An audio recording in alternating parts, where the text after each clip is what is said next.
you're starting out? Yeah. Do we have a mic, or is it just? It's just talking. Do we want a mic, or do you not want me to? No, because then it's actually getting the audio from here. Okay. Okay. That's fine. But you'll be on video behind there, so if you want to. Yeah, there's the videos right here. Stream is there, so if you want to. So it doesn't show it here, but it does show it. Okay. Okay. Yeah, I wasn't sure. I thought there was a PA system here. There is. Oh, okay. But That'd be sorry, fine if I you should wanted have to. communicated that. That's okay. Connected to that. So here. This is the. But I mean, there's not that many people, so it's probably That's what I fine. kind of figured, but it doesn't. People. If you want to use it, it's the. I'll just leave it out in case we decide to. Let's see.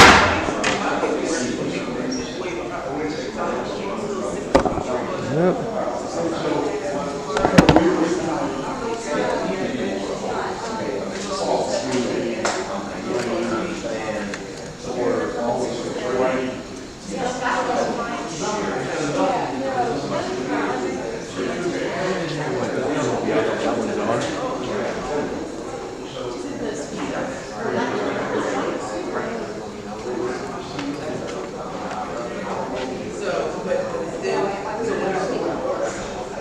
I don't know what that means. Should I just click on for all?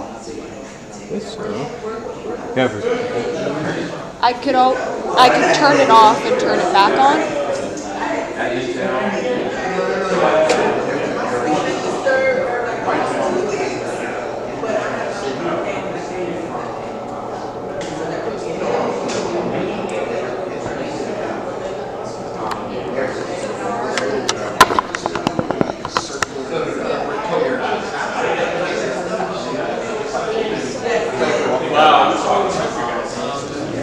So there. We're good?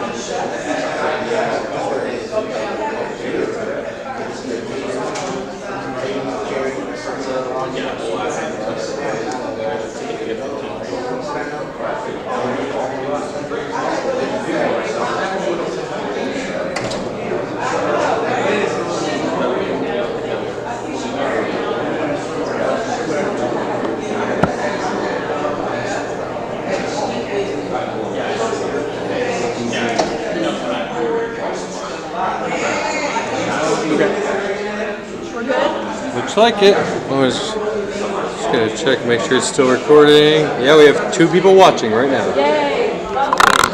Welcome.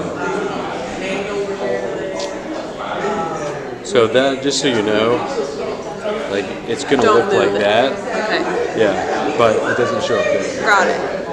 Okay. Sounds good. There you go. And then just Hello, live stream watchers. Welcome. We're about to begin. Yeah. I don't think they are you. Hey guys, if you could take a seat, that would be great. got down there okay. Well, Just take a seat, girl.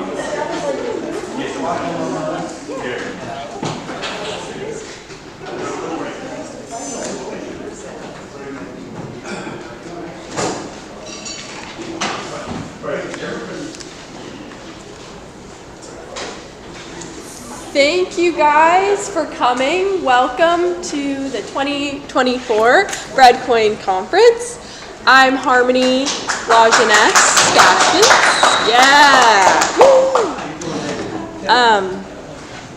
So yeah, if you haven't met the person sitting at your table yet, say your name and how you know Breadcoin. Take a minute to do that if you haven't already. Jefferson, do you have a partner over there? Come on, man. You do. Somebody coming back? Yeah, I think it's from back. Okay, all right, oh good. Making sure. Someone else is not. Okay, right, I mean, All right, fabulous. So I'm just gonna explain some logistics. So the bathroom is through this door, and then to the right there's a hallway. So I know that something people would want to know. Each table has a schedule that has the morning session and the afternoon session. So we've tried to schedule in breaks that will allow you to use the bathroom or rejuvenate yourself with enough time to do so. But if there's an emergency, the bathroom's right around there. So we have a lot that we're going to be doing today, but the first thing we want to do is have a little icebreaker activity game. I'm sure we all love those.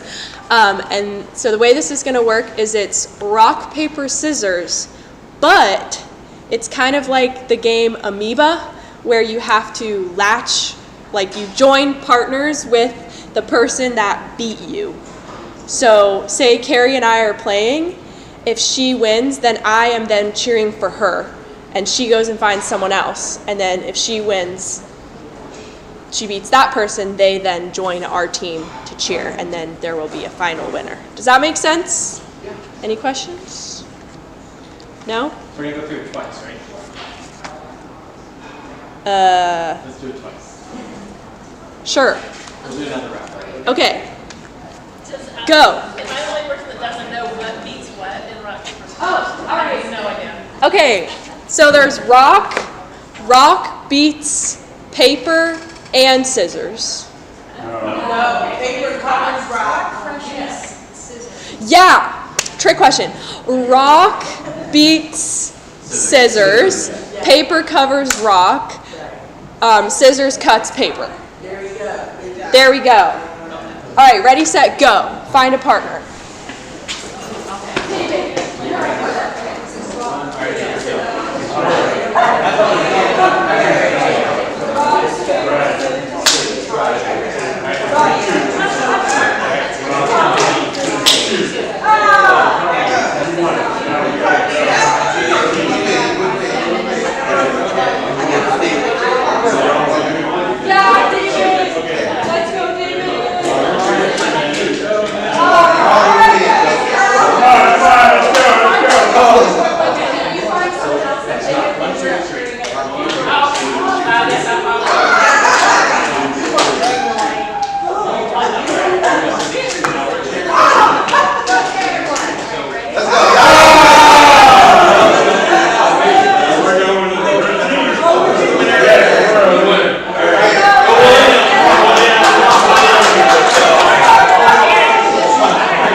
Rock, paper, scissors, shoot. Rock, paper, scissors, shoot. Rock,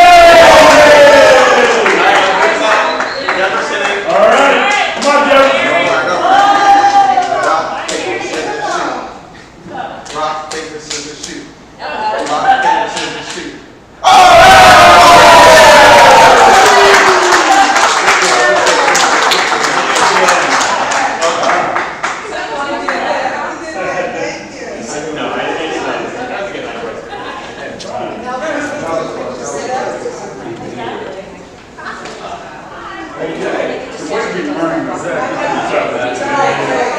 Do you want me to intro you?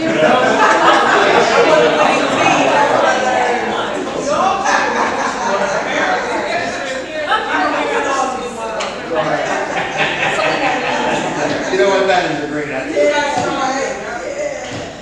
All right, great job, everyone. Shout out Jefferson for winning. Legend. Very tactical, strategic. So another announcement I forgot to make is there's coffee in the corner that will be available all day. We're gonna move locations for the afternoon, but don't worry, the coffee will follow us. The creamer is in a Yeti, so yeah, perfect. David's standing just there right for me. So yeah, we are inclusive of all coffee preferences. So now to begin,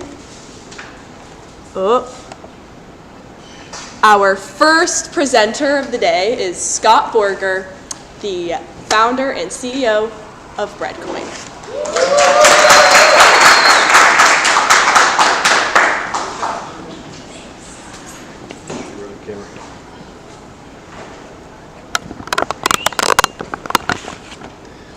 All right, we are live streaming this, so some of our people in Florida, I hope someone from Florida is joining, but there's also other people, other team members that weren't able to join, and so we are live streaming this on our YouTube channel to kind of get used to that technology as well. We hope to be able to do that. So the goals of this conference, it's part of what we're trying to do for, while we're here today, is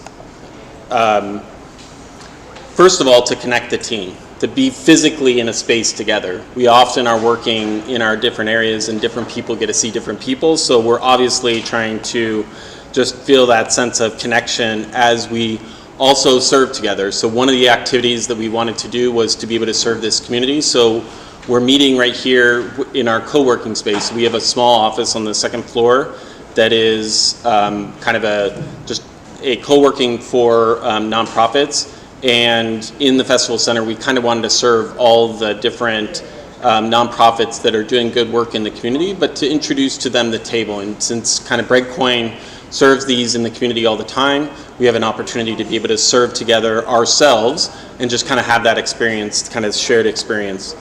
The third thing we're going to do when we begin our afternoon session is to remember our values, remember our own personal values, to be able to remember what Breadcoin values, why we do what we're doing.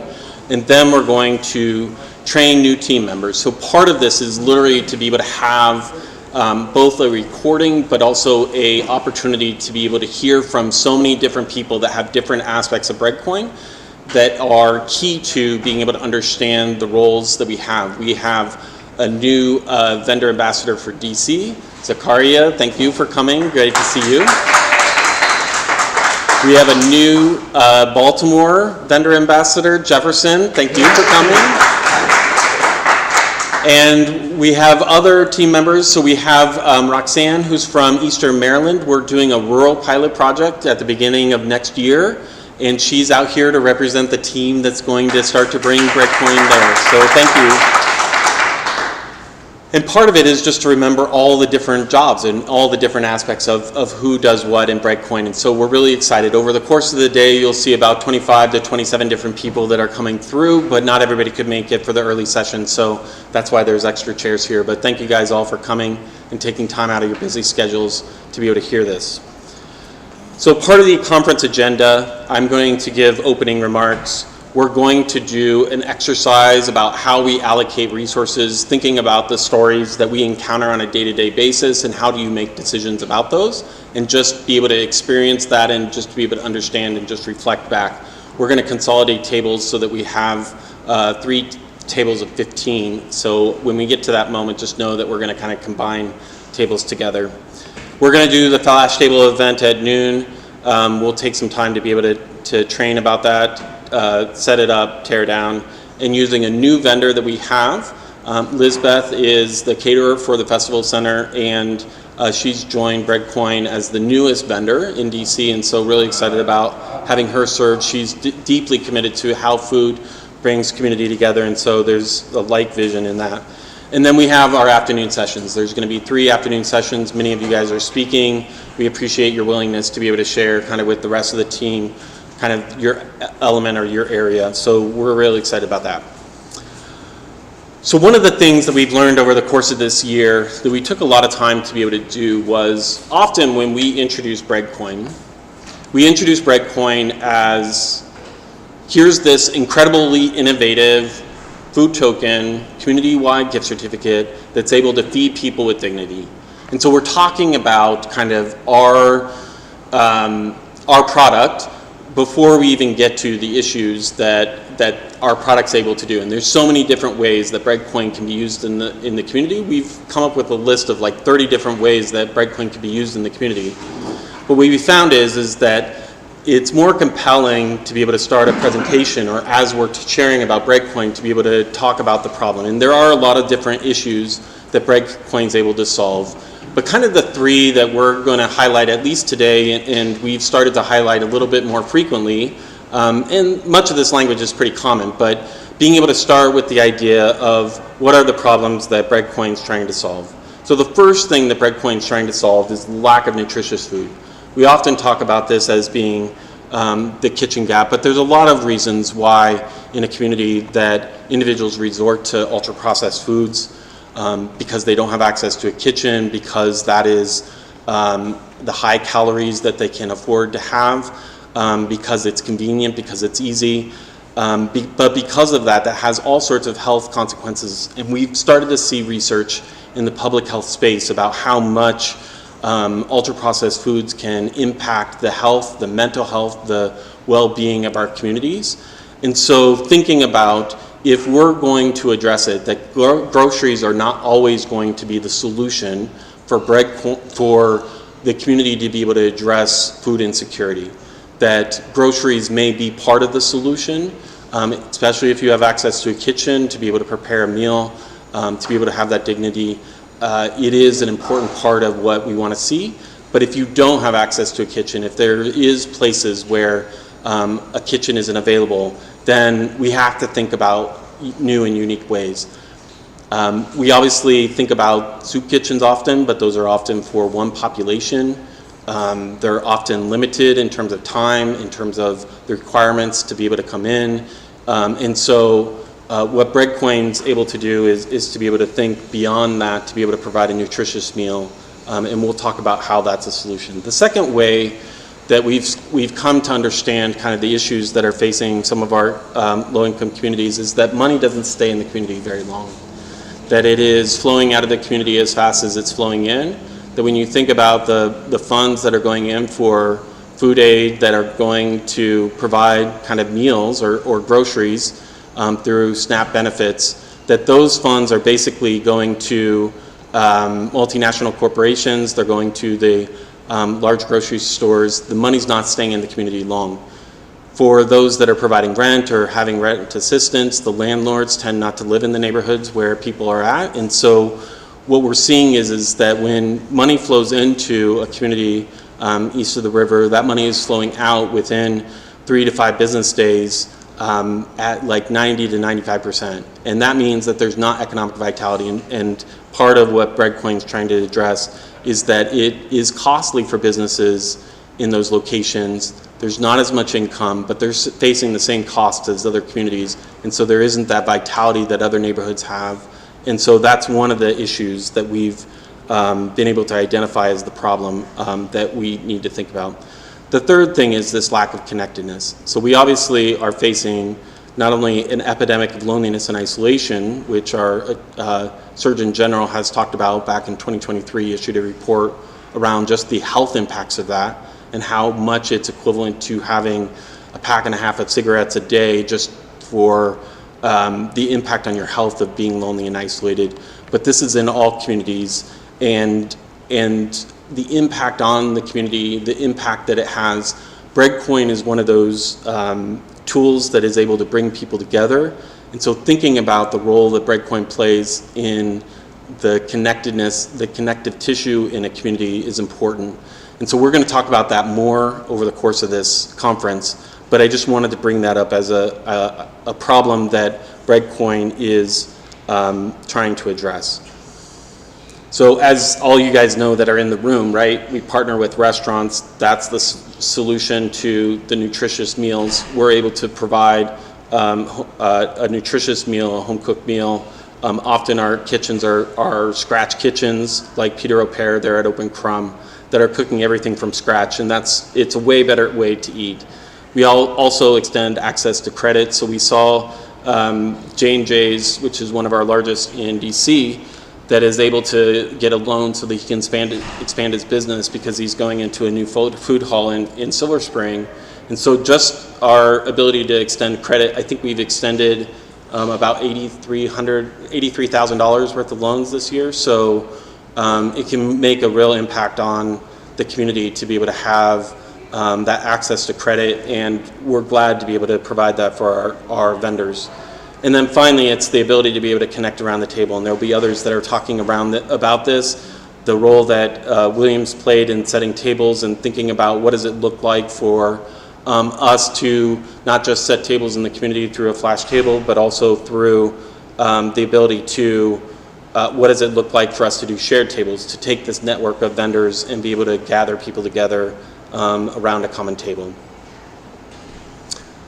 So in the last 12 months, just some statistics that you might be interested in. Not everybody's interested in numbers. Some people are. I'm always interested to know kind of where we're at. We've seen about 20% growth in terms of the number of Breadcoins redeemed over the last 12 months compared to the previous 12 months.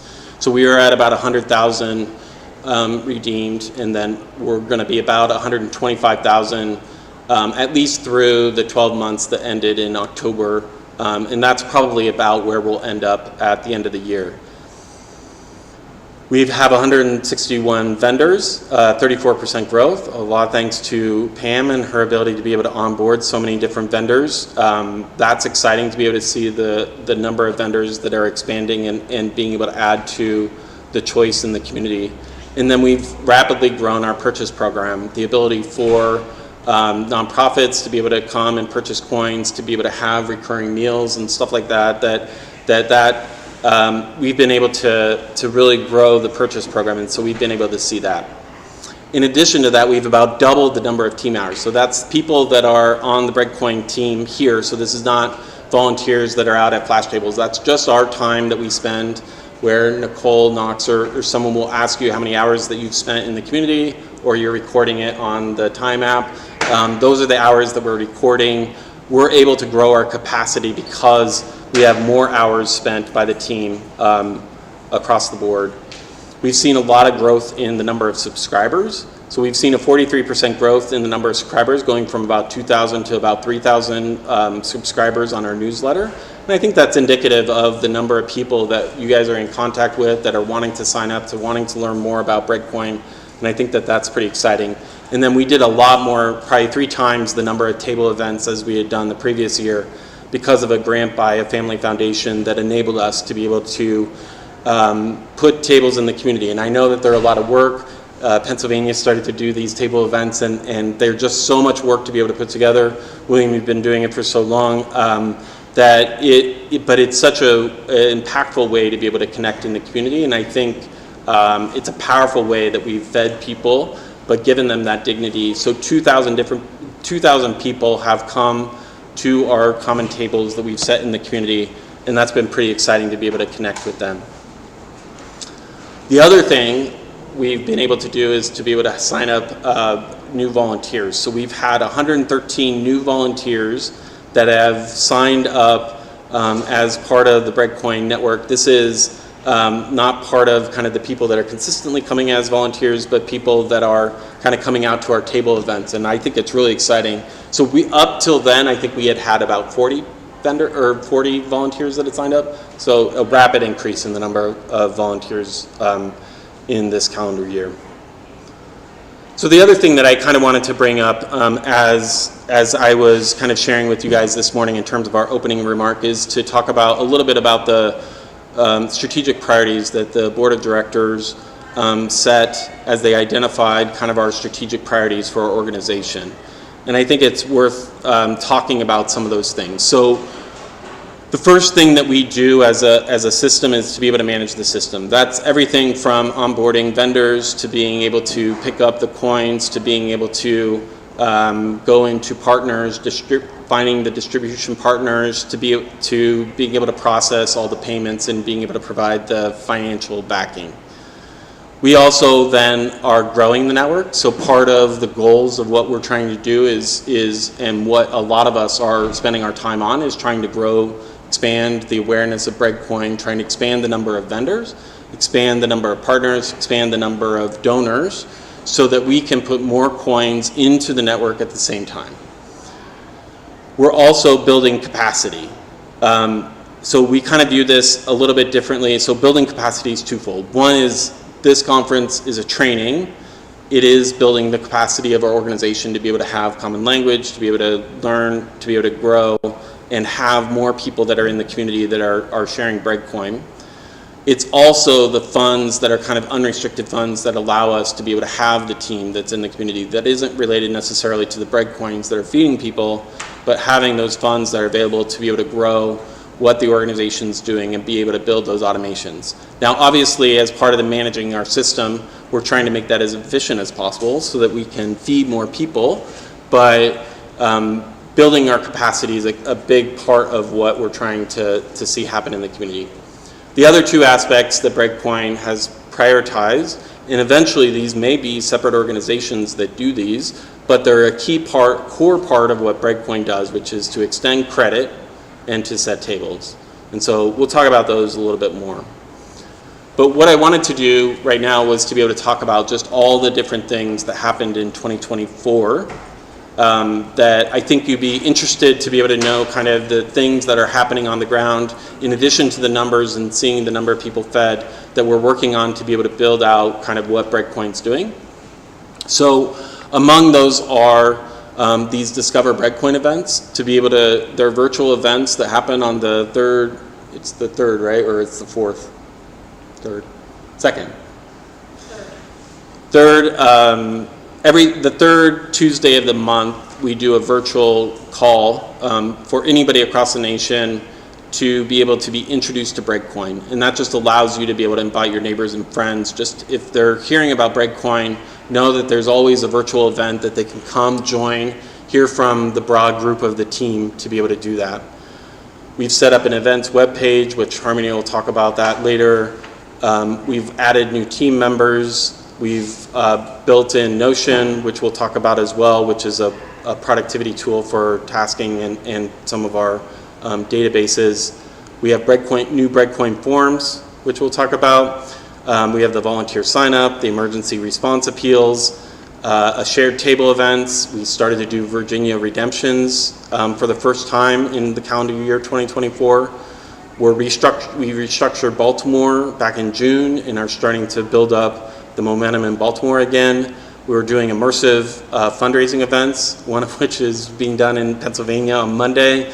Bless your heart. Thank you guys for coming and for all the activities you do. The automated emails that are great, that are getting sent out as part of kind of either response to someone signing up or in response to, we now have automated emails when we redeem coins that goes to the vendor. We have a new Instagram account for Tampa and Baltimore. We have a founding funding society that is part of our end of the year fundraising activities to acknowledge those people that were early on in funding Breadcoin as we build up this network. We did the King's Table events. We did our first financial audit this year. We built a new payment portal which kind of allowed you to do purchases and donations kind of on the same place. And then we have done a number of new loan originations. So we've been very busy this year, right? But a lot of it's behind the scenes. And so one of the first activities that I wanted you to do, and hopefully you may not have a scratch piece of paper in front of you, but the first exercise that I just wanted to do for this team was to take those strategic priorities that we have set as an organization that we're focusing on and tie them to these activities. And so I want you to take, if you have something either on your phone or just a scratch piece of paper, that you could just take a second and tie either manage the system, grow the network, build capacity, extend credit, set tables to each of these 18 activities that you see listed here. So I'm going to give you basically 2 minutes to be able to try to go through and just figure out kind of what you think those different activities that they're kind of part of or would be under.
Okay, we'll get started kind of going through them. So Discover Breadcoin, which one did you guys have?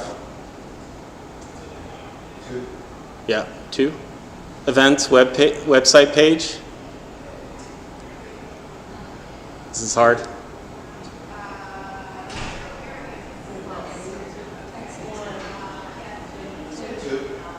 Or also 3.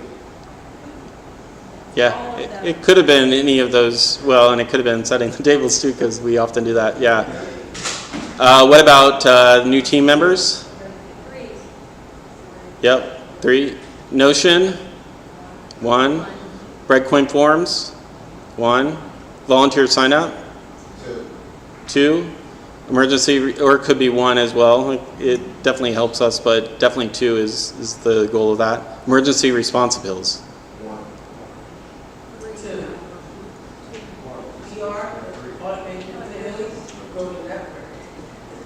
And it can also be 4 of that too. You're spending credit for some of the emergency. Yeah. What emergency response I think I put this in category 2 because it's being able to use our network. I was impressed this year that our network was able to respond to both the emergency fire in Maryland for the shelter and to the hurricanes, that they responded so fast that really they were basically expanding the number of people that were donating, but also the number of people that were able to be fed through the network. So I kind of put it there, but there's a good case for any of those. Shared table events. Yep. Virginia redemptions. 2. Restructure Baltimore. Yep. Immersive fundraising events. Yeah, it could be 2 or 3. Automated emails. 1. Insta for Tampa and Baltimore. Yeah, probably 2 or 3, sure. Founding Funding Society.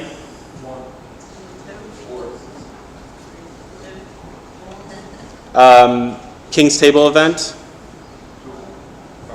5. Financial audit. 1. New payment portal. 1. And new loan originations. 4. So you can start to get an idea of kind of how we start to think about this, and I was part of the effort was to just start to think about these activities in terms of what our priorities are and how we're doing them and why we decide to do them. Of our future activities, I also wanted this presentation to be a little bit about here's where we've been. We've done a ton of work. We're starting to think about how we talk about Breadcoin and how we make the community aware of the issues that we're able to solve. But here's also a place where we're doing a bunch of future activities. So I referred to it earlier. We're going to start a rural pilot project in Caroline County, Maryland. We're now thinking about how to market Breadcoin to the vendors' customers. So some of the QR codes that we've done in DC and Baltimore, we may extend into Harrisburg and other locations, thinking about how do we start to talk to those, to basically make people aware that are coming into our vendors.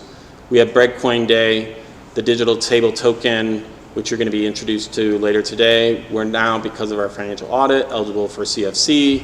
We're building out a SQL database. We're building out a publicly available Breadcoin wiki. We're going to do drip email campaigns, which is just basically after you sign up, kind of getting emails to kind of talk about what Breadcoin does. We're building a community leadership training program, a table leadership training program. We're going to new cities. We're thinking about new loan management system. We're thinking about a new partner invoice system. So there's a lot of things that we're doing. So the second exercise is to go through this list and talk about, well, all right, here's the list of the 5 things. Which of these do they end up under? And you can just shout these out. So the rural pilot project is which one? Marketing Breadcoin to vendor customers. Breadcoin Day. Or 2, yeah. In Baltimore, it's going to be actual meal, so it'll be 5. But Digital table token, probably one. Yeah, CFC eligibility is probably growing the network maybe. SQL database is managing the system. The public knowledge database, again, one. The drip email campaigns, two. Community leadership training program, probably three. Again, table leadership training program, or five.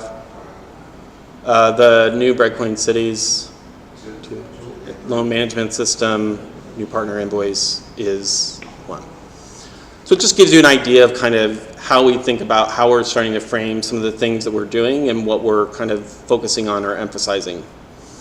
So mostly I just wanted to thank each of you guys for all the work that's been done throughout the year, for all the ways that you are investing in the community, that you are passionate about this issue, that people deserve the dignity in food access, that we do need vibrant neighborhoods, that we do need to think about how we can be a positive response to connectivity and what's going on in this country, the divided nature of the country, the fact that we're sitting in front of TVs and on video games and in AI and all the things that are challenges for this country, that the solution is coming back to a community table, remembering the value of those tables and what they can do for the community.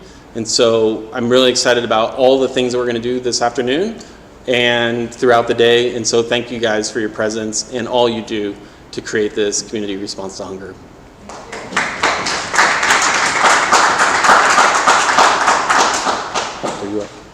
So we have a little 10-minute break now. Get some more coffee, get a muffin, and go use the restroom.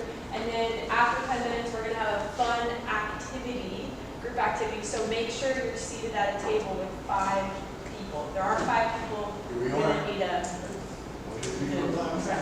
Yeah, And great. we're sitting with the winner. Wow. Thanks for taking a 10-minute break. We'll start at about 10:55.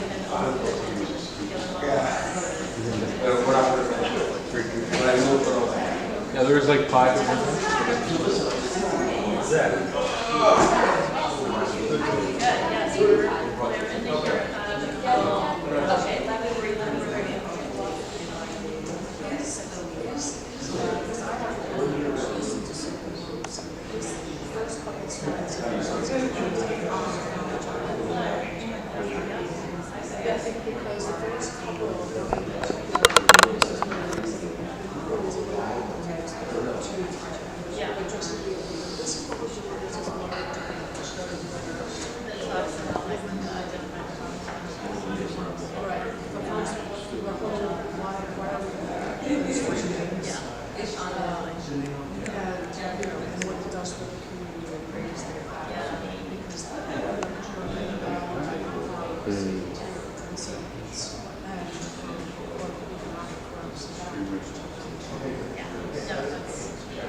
Hello. Are we live? Yep. Hi. Leah had a good suggestion. She's going to be doing a values exercise, which as you think about so there is a PDF that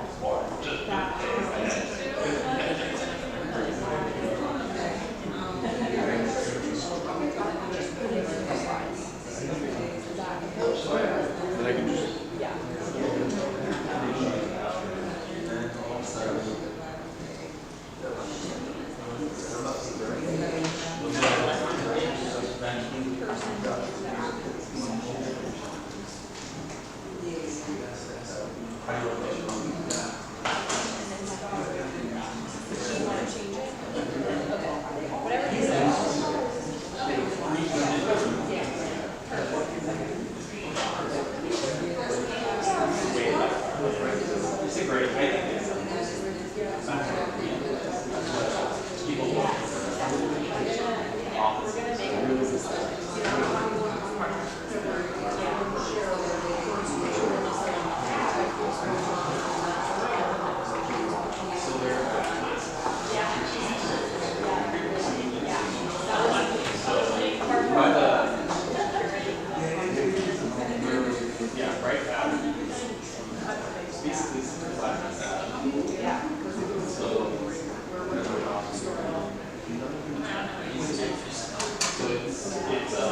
There you go. Because I work out.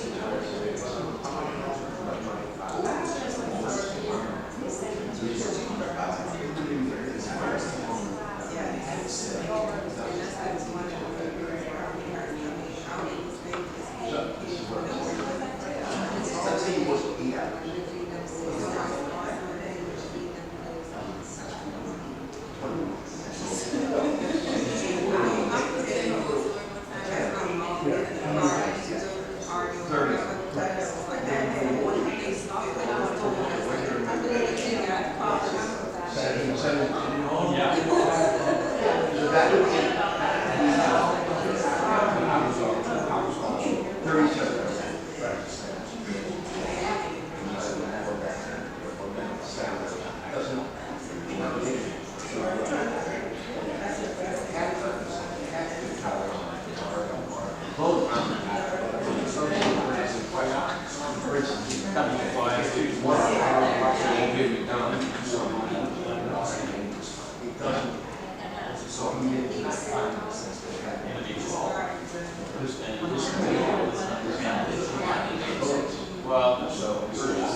Not 6 through 10, yeah.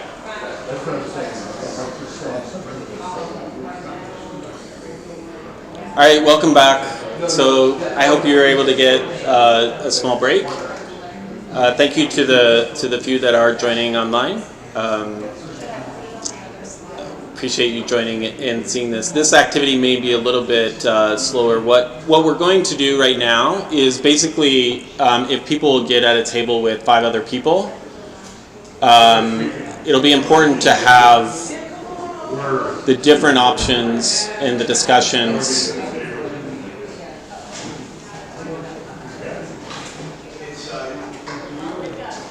And so what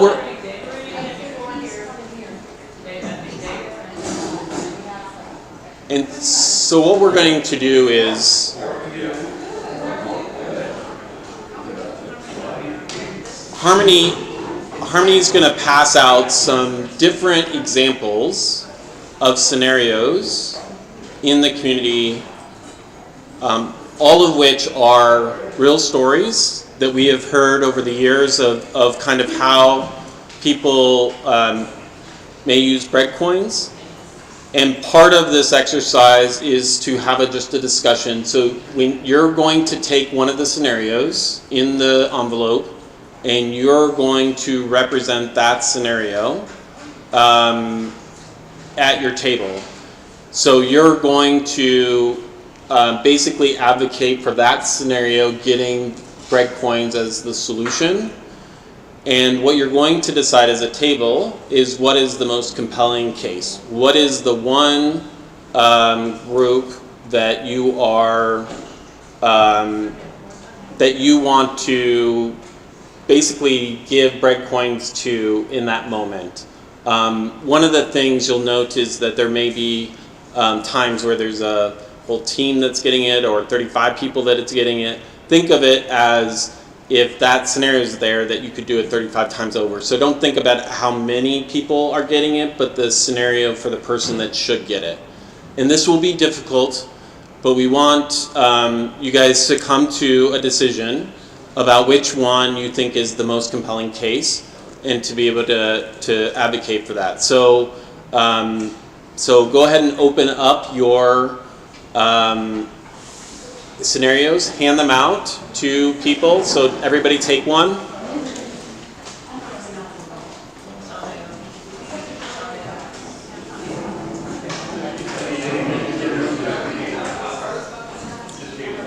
And then you're going to take 2 minutes each, and so take 2 minutes just to be able to look at the scenario, think about it. Then take 2 minutes each and provide a compelling case, share what your scenario is and why it's a compelling case and why the table should choose that. So you can read it out loud. So each one will go through. So we'll take about 10 minutes and then have a discussion about which one of your table decides, which one of the elements the table decides to be able to advocate for. Does that make sense? Let me know if you have questions.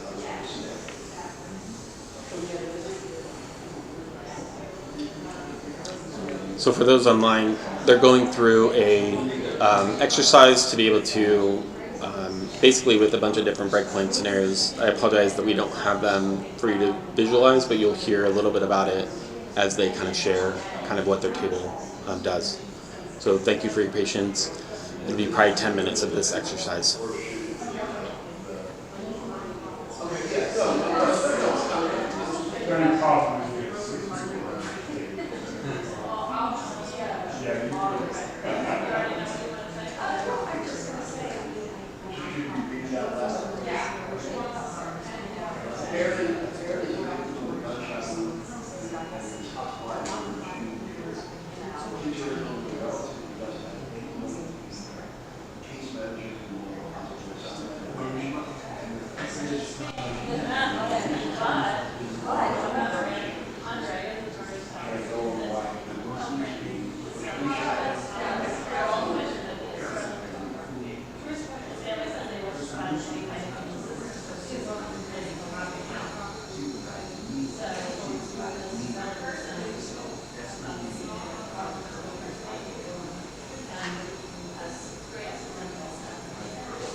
high function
Take 3 more minutes, and then we're going to make a decision at your table.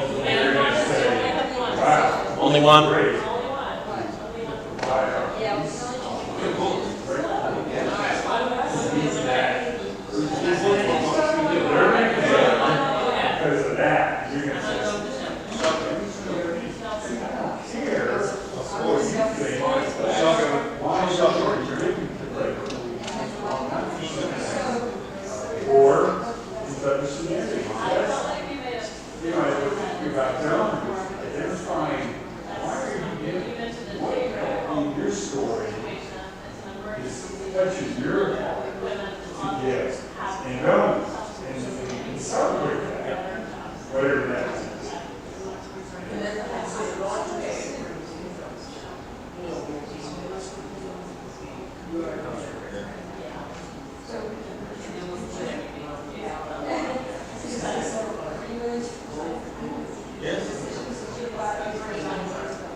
Alright, so here's what I want you guys to do. So the person whose scenario was chosen, I want you to come up here and be able to share that and why it was a compelling case for how Breadcoin should be used. And then I want one other person from your table to come up and be able to talk about what it felt like that there was so many different choices. So I want 2 people from each table come up here so that if anybody is watching from online from our other areas, that they're able to see this. So 2 people from each table. We'll start with Isha. And is there another group that is going to represent? Jefferson. All right, Isha and Jefferson, please share. Winner, chicken dinner. Do I have to use the mic or no? No, just good. talk there. Okay, so I think systems, so I'm just prefacing with that. All right, so we had the scenario of Chris has a restaurant in a low-income neighborhood. He is often asked by a local nonprofit group mentoring students on Saturdays to donate meals. The small nonprofit is doing incredible work in the community, and Chris's restaurant has helped in the past. However, the lower revenue and higher costs, Chris is consistently behind on rent for his business. He had to tell the nonprofit, sorry, but no more free food. Chris heard about the Breadcoin and encouraged the nonprofit to become a Breadcoin distribution partner. So that was one. Kelly is 6 months pregnant, qualifies for SNAP, supplemental nutrition, able to buy groceries at the local store. However, she hasn't been able to afford electricity and gas bill. So both have been turned off. She needed to eat highly processed food, shelf-stable foods, which doctor has said is not good for her pregnancy. She is worried that her lack of access to adequate nutrition will have adverse effects on her pregnancy. So I had to read both because the consensus was we like the nonprofit suggestion, right? We want them to become a partner. So then all of our individual cases on our table, we could refer to that nonprofit, right? So that they could get their coins and we could really help the full picture. But for my handful of coins, if I had, I'd give them to Kelly because I don't want her to eat that nasty, high in sodium food at that moment. But for the ongoing, we thought about the system connection, and so I was glad to do that in front of our new vendor person here for the DC area, so that he gets to tell you how it felt. Because I'm very pushy, which is why who I am. Jefferson, do you want to share how it felt? So I'm sharing, You do it in front of the camera. I'm sharing how it felt. Like being, Yeah, how it felt that others weren't chosen, or kind of what the feelings were at the table. To speak to how it felt, so going around the table, it seemed like every other scenario was like a kind of open close, right? And so thinking of what we do here with Breadcoin is growth and trying to create a longevity situation.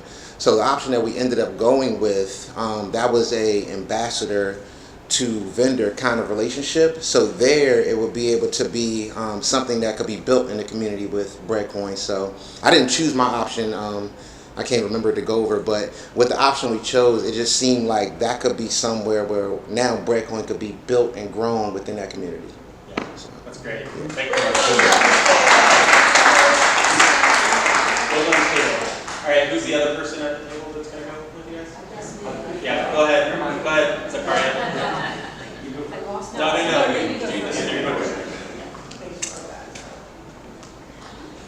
Good afternoon. My name is Zachariah Drush. I'm from Virginia, Alexandria. We pick a women's shelter in Baltimore of 35 women.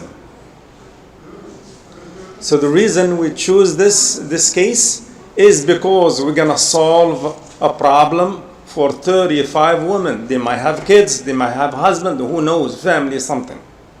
And the other thing, I don't know if you know how the system in the shelter works. It's not only gonna help 35 women. In the shelter, they allow to stay with experience. I hire people, I own a restaurant in Old Town Alexandria. I hire people from the shelter. Sometimes people make mistake. I came across a lot of different cases. Accountant, student, they get involved with drugs and then they find themselves in street, they went to the shelter, they stay. So my point is, they gave them certain time, 30 to 45 days, they tell them, look, we're gonna help you, but you cannot stay here forever. We're gonna stay and help you for 30, 45 days. And then you have to prove that you're looking for a job. You have to bring application. You have to bring name of manager you put application with. So my point is, we might help thousands of women, not only 35. Those 35, they are not gonna stay there. They're gonna go after 40 and then keep going. It's a project. It's not easy. It's gonna cost money to fix, to rebuild fire kitchen. We have to go a lot of through permits, through application, through inspections, a lot of headaches. And then the cost, you have to bid the plumber, the electrician here and there, and then you're gonna learn to prevent fire to happen again. So it's gonna cost anyway. So thank you. You're welcome. Spoken like a true restaurateur. He was very compelling. I think the biggest discussion at our table was whether to help a short-term problem, provide a solution for what we considered most likely a short-term problem, or to provide a solution for a longer-term problem where we had like a coach, trying to get meals for the kids playing soccer, which we saw that as an ongoing thing. But I think that Zach had some compelling arguments, if you've heard, but also the idea was that we could help somebody over here, and then when that problem is solved or better, we can then take some of those and still allocate them somewhere else. So we could actually maybe do more with it in the end. You know, help fix one problem, but also be able to take some of that once that kitchen is back up and running and use those coins elsewhere. So we're actually spreading them to a wider group of people. In Baltimore, as a woman, a lack of finding job is hard, and then the opportunities are limited. Yeah. All right, who got chosen here, and then, yeah, great. We did the at-risk youth, and You might stand in front of the live stream. we're live streaming. We're live streaming. Okay. We chose the at-risk youth because we know during the summers that a lot of children are sent to summer camps primarily so their families can feed them. And so we have the local nonprofits as the sponsor, but they are not able to afford having the food with the federal and state programs not designating food. So we took this one primarily for a variety of different reasons. One, we know that's a huge problem. You know, when kids aren't in school, that youth are at high risk and they need good nutrition. So we chose this one, and so we would hook the nonprofit up with bread coins for the amount of kids that they had. So we would hook them up with the coins, but then we would have, say to this nonprofit, here's the caterer that you can pay with, or here's the food truck that you can also, and have a variety come in for the kids so that therefore they can go out and use the coin and get something that they want, or that you can get in touch with a caterer to say, hey, we're going on a field trip, we just need box lunches for this time. But at least the kids get a little bit of oomph because they can go to that food truck and say, hey, I want pizza today, or I want this today. But then when they have to go on the field trips, because they're taking them on field trips, then they can call a local caterer and say, I need 30 box lunches. So that's why we chose to hook up bread coins to the nonprofit and then to the vendors, because we got to keep that money going, because a lot of our vendors are the working poor, and we want to make sure they're in business. And then the second part is us saying how we felt about it, right?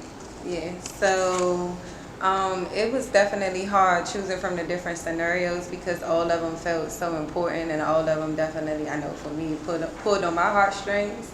Especially the pregnant mom, and just knowing like the adverse challenges that pregnant moms do face, especially black moms in the community, and the mortality rate. So that was very hard to choose between them and the children. But we also understand, you know, again, like she said, them being able, kids having food day to day while they're at programs or while they're in programs, to be able to, that solves a lot, like them not being hungry. We already all know what it's like to be hangry. So, you know, having the kids in the program fed allows the program to also run smoothly, but it was definitely hard to choose. It's hard to choose.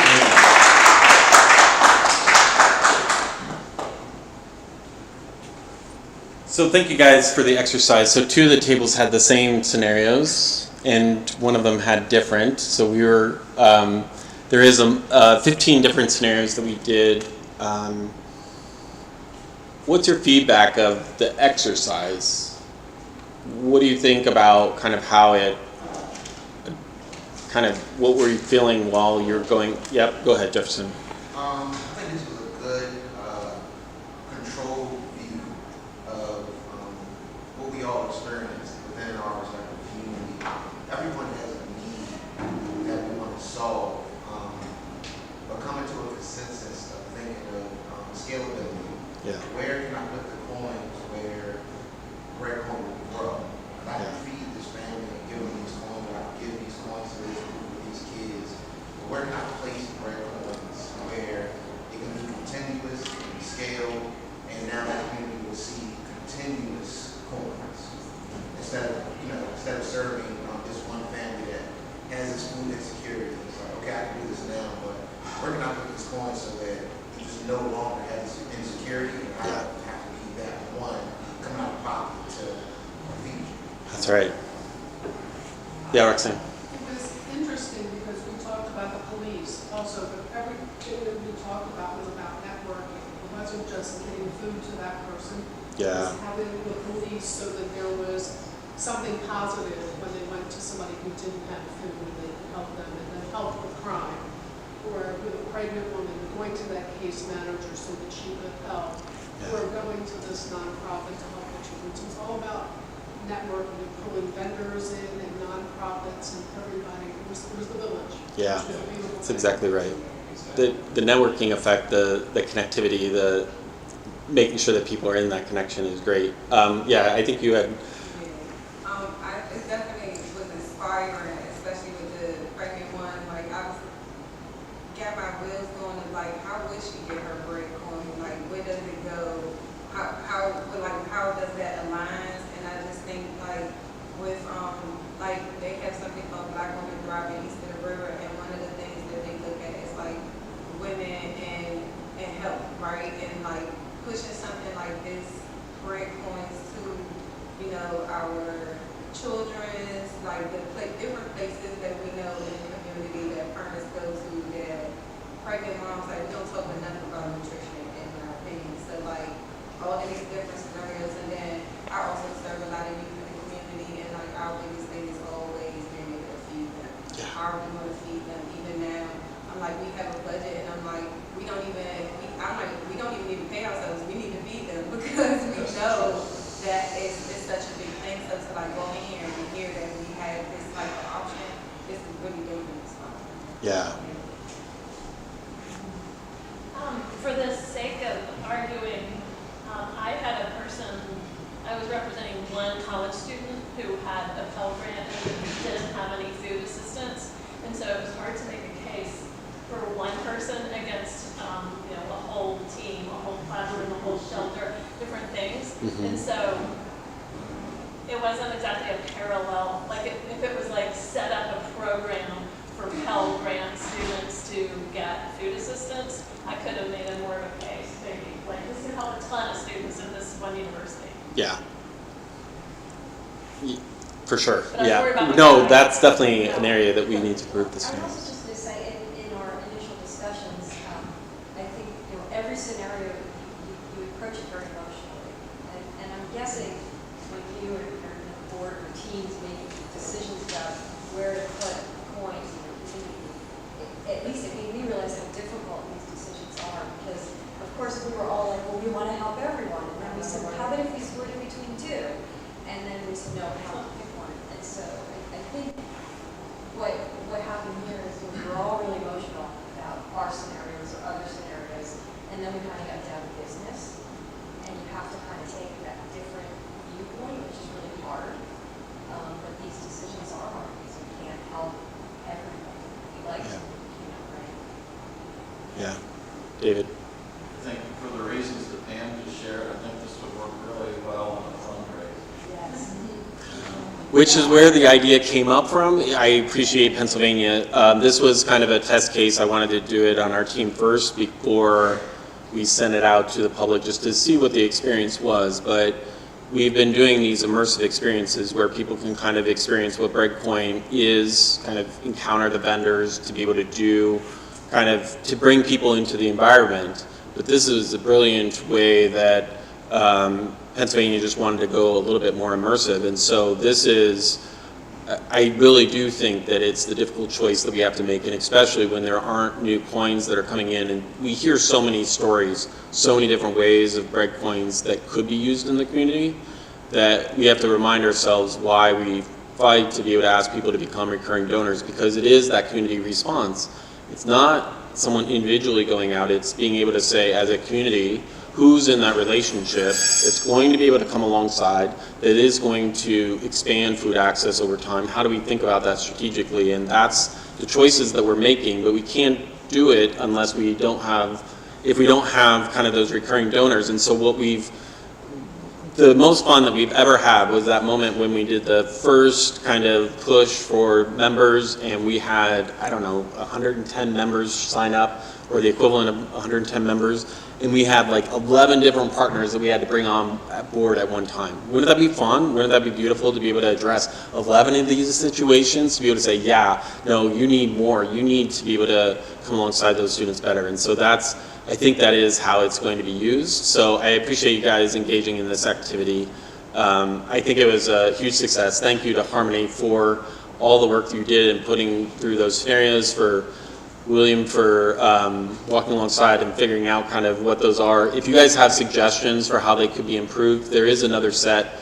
If you're just doing during the course of the day, see what those scenarios are. Let's improve these so that we have the 15 right ones so that we can do this in Pennsylvania on Monday. So thank you guys.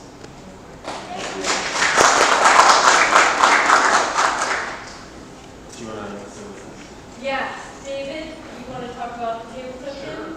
Okay. So, what we have been working on, as William knows, with flash tables, we've been starting to pilot a token that goes along when you go to the flash table, when you go to a table event, a kind of proof of attendance. So this is a way for us to be able to know, okay, this is how many people actually came, attended, and we can prove it. We can actually verify that 30 people, 60 people, 100 people came, and we can then apply for grants. We can apply for fundraising that says we need to know these kind of specific numbers, because right now we can't. We can guesstimate, but we kind of have to have some hard numbers sometimes. So this is kind of our foray into figuring out what's the best way to do that. The way that we're doing it right now is using a proof of attendance, and all you do is put in your email. And then it kind of allows us to continually see how many times has this person come, and how many times has this email been there. There's other ways we can do it to phone, different other options. So we're looking at everything from a pen and paper to an Excel spreadsheet to somebody's email. So this is kind of our opportunity and our option to here in 28 minutes is when it opens. Okay. So that's we can do it, or I might be able to open it up a little bit early. We'll see. You can wait for 28 minutes. I would say, I'll just kind of explain it. it. You to scan it, correct? Yeah. You print them out. There's a way that, yeah, you actually, you can either scan it, or I'll send you the link. We can actually just, yeah. Basically, you put in your email, and it says, thanks. It's really, really easy. We had people use it last week, and I believe out of the volunteers that were there, how many volunteers? We had 15, 20, like that? 15 of about 22 volunteers. Yeah. Baltimore flashing. Yeah. So about 3/4, 75% of the people did go ahead and give us their email, which we already had at the time. Yeah. So it is one of those things that we're seeing when we go to a new location. We go to talk to new people. What are they willing to give? What kind of their personal information? Is a phone number or an email too personal? Do we want to become a kind of situation where in an emergency situation we have some of their, maybe even their emergency records or their emergency contact? But that's another level. So that's kind of what we're looking at technologically, kind of future facing what we're looking at. Okay. So there. Yeah, absolutely. So, I think that's a great idea. I think that probably will be working. But a lot of the people that come to the flash tables aren't willing to be paying. So, if you're looking for proof with regards to go for different grants or funding, isn't the amount of money that Breadcoin is giving to the caterer proof enough that these people were here? Like, for instance, if you are paying the caterer or whoever's doing the food for 100 people, doesn't that mean that 100 show up? Because I think that if they're not going to give you the emails, again, this is my opinion, they're not going to give you the emails, then are we losing those people by not including them as a count? I would have two answers, and I know Scott probably has a way to. One is that they don't have to give us their real email. Right.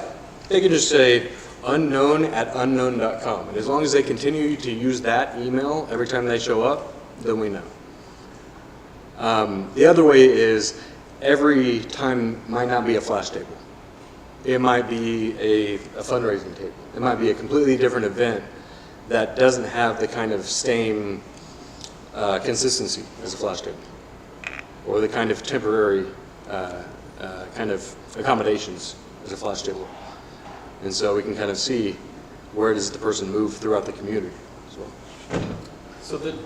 So let me try to give 2 examples of where this technology was trying to be thought about in terms of active places where we were thinking about grants.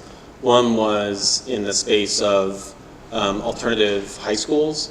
So kids that are, any after school, like evening high schools, evening GED programs where there isn't a food program, but food would be a barrier to them showing up. The attendance for some of these programs is like 50%, so you could prove attendance.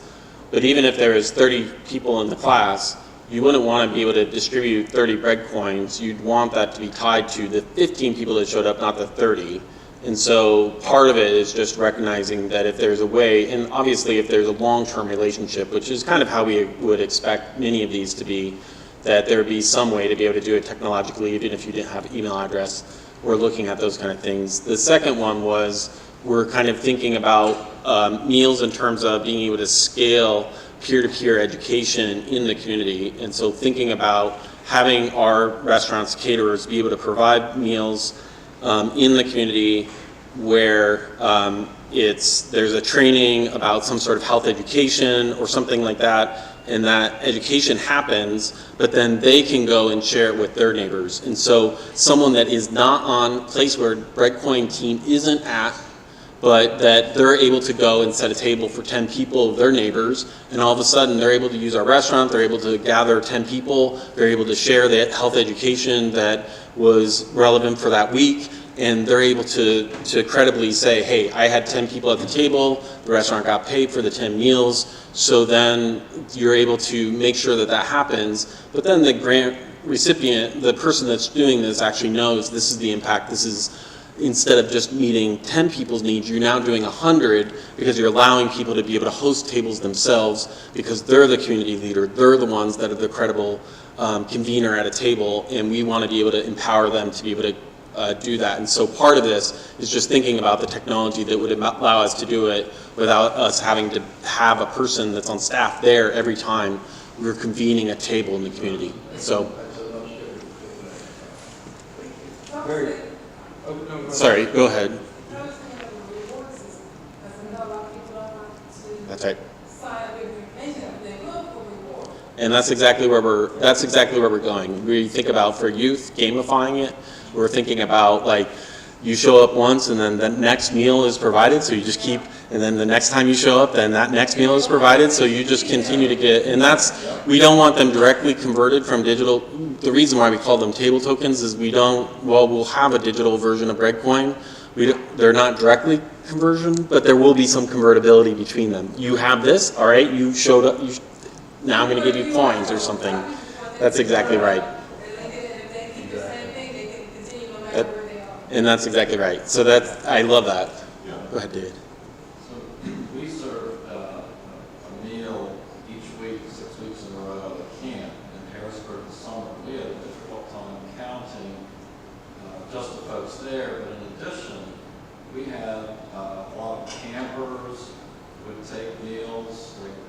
We covered them with oil home to mom and dad or siblings. So we were aware that we were feeding even more people than who were at the camp. It was difficult to count. Yeah. No, that's so true. And obviously in a case where there's kids, there's other technologies that we could use that actually activates it. And David's been thinking about a lot of those things. And even without electricity, what would we do? How would we do that? So lots of things there. We just wanted to, you'll have a chance to be able to experience it, but we just wanted you to be aware of it. There'll be more discussion around this later on. So I want to turn it over to the people that are organizing Flash Table, because that's what we'll need to do. Yeah. Thanks, yeah. So, man, We're going to talk a little bit about flash tables a bit more in a more expanded way a little bit later, because our time is kind of running right now, so we're going to transition into Harmony, kind of getting us ready for our table this afternoon. But one thing I did want to say about flash tables is that every one of these scenarios that we read today, these scenarios are always communicated at these flash tables. When our hosts host these tables and they're greeting the community and welcoming the community around meals, we have these conversations and we find out these stories at these tables. Some of the most heartbreaking stuff that you can imagine at these tables where people are being fed. They're being fed well in that moment, but you just kind of want to grab them and say, let me solve all your problems. I got to figure out a way to feed you.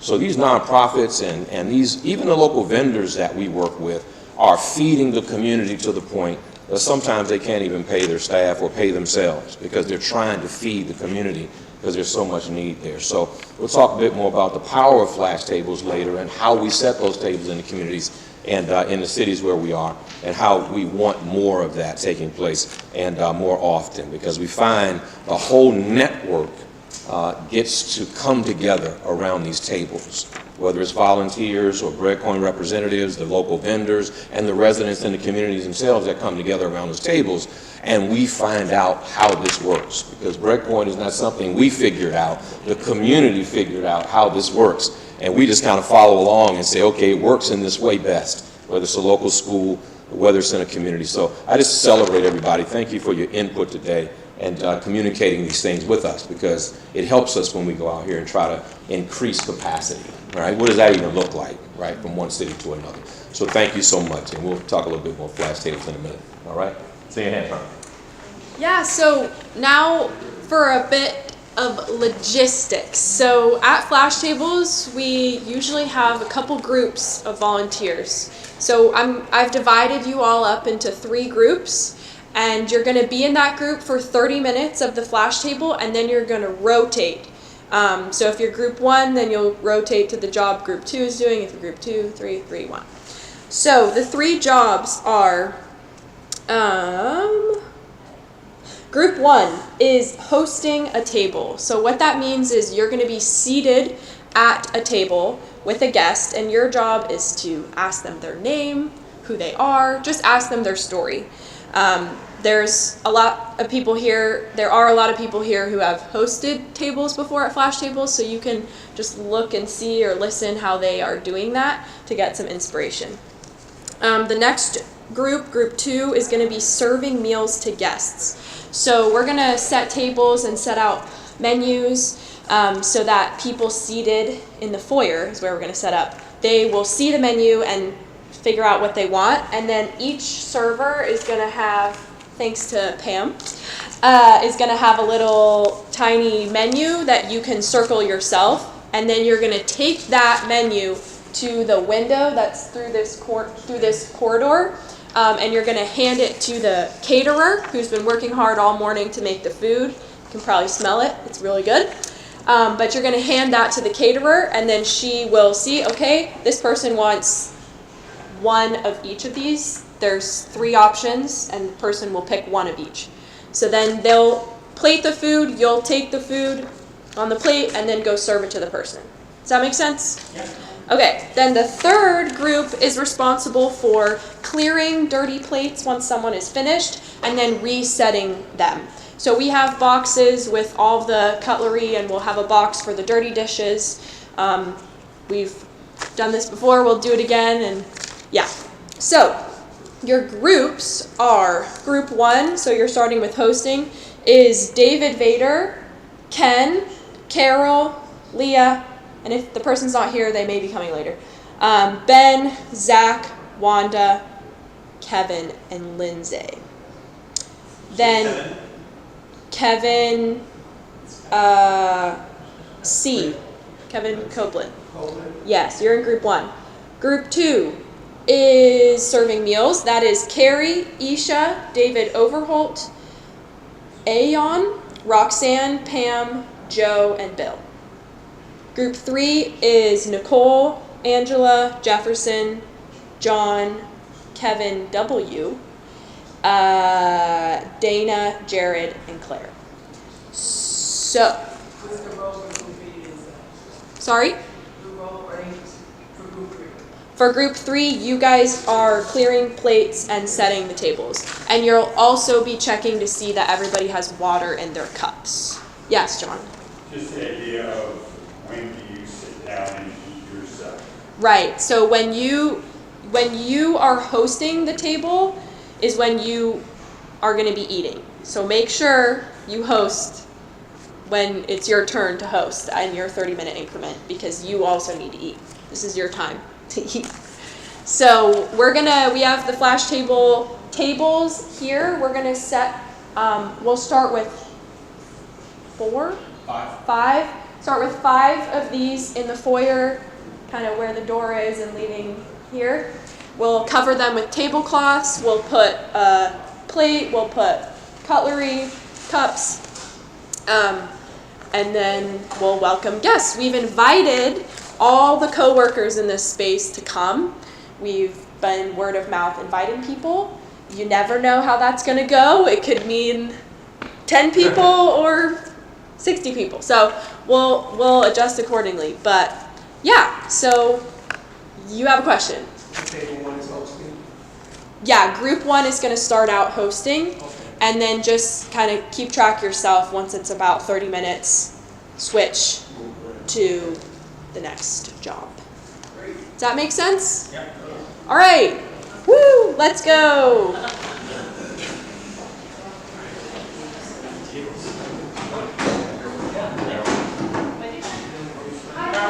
It's a pleasure to finally meet you. We're talking about connecting once a year.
It really, when they see you guys do it, I have done about 20 times, and it's,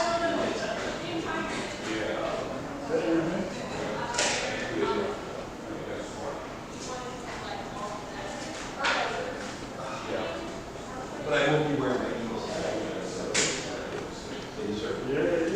Now, it might want to be out.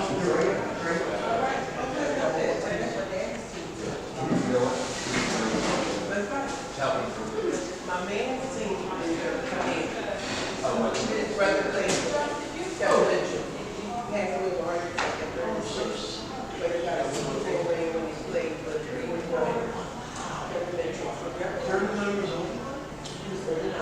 36 when he died. Oh, sorry. Right under my phone. Yeah. I'm so sorry. Yeah. But when he played for, so the team played for Yeah. yeah. So we like both teams. We got the 40, so the Super Bowl ring with the 49ers. Right. So you watch us both. So they didn't cover him with the ring? I think it's one pass. They all showed up at the game. Sure. They had coach and all the members and the team and everything. But I don't know if they Was he still playing when this happened? Oh, yeah. Or was he already retired? No, wait, no, he had just retired, right? Wife was pregnant with the third baby.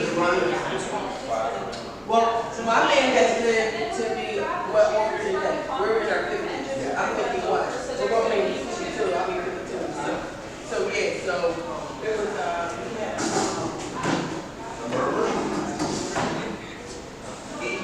That's one of those things.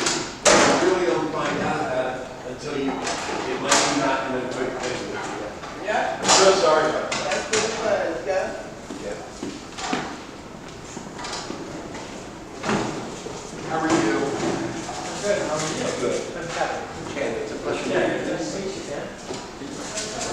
That was a big win last night for the Bill. And I'll be proud of wearing my hat. No matter what person from Baltimore says it is.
Are they all covered?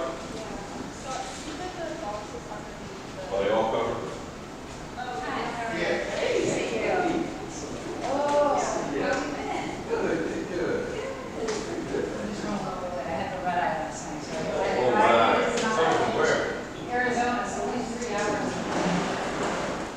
Cole, how are you? Nice to see you.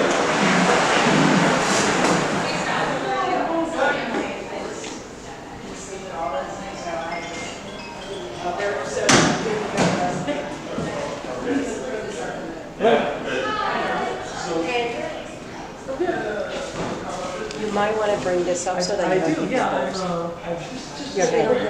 on one. Oh, if you use this? Oh, no, we were going to use the back door. Huh? We were going to use the back door. Right, Oh, bring this these one. up. Because that one comes a little bit over the door, and I hit the top of my head. Yes. So, All right. do you need them to be done? I don't know. It's not my. Yes.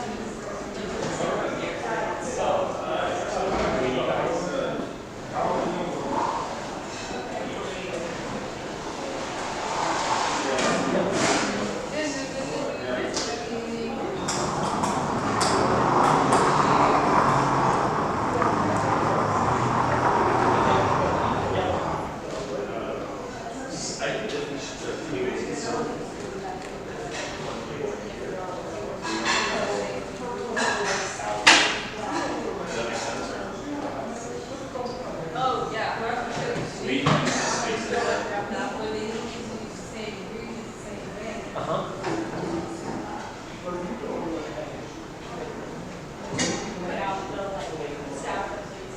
Yeah. No, I don't know. Let's see, project. I don't know what's the first projector. Large screen. I'm going to try the screen. Let's do it. Sweet. I like modern technology. I'm liking it. That's awesome. So this one's fine. You can leave this one. I'll turn that one Okay, there you go. Perfect. off as well. That works.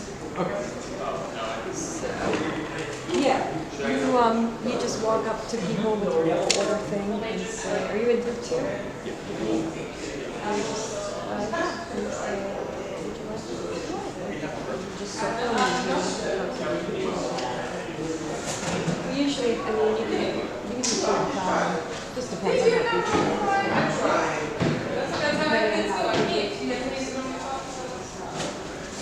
But she definitely went through the recovery, so we'll make it so you got it.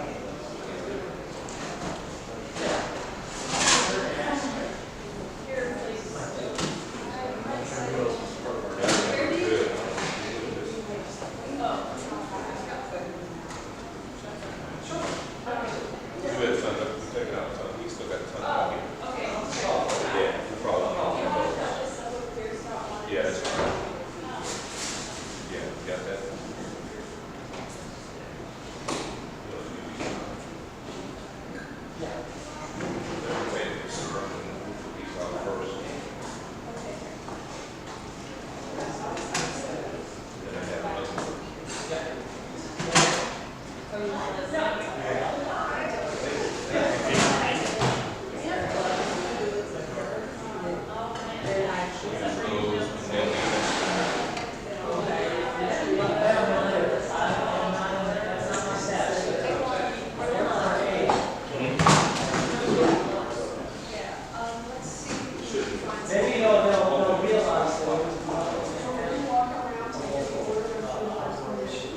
I love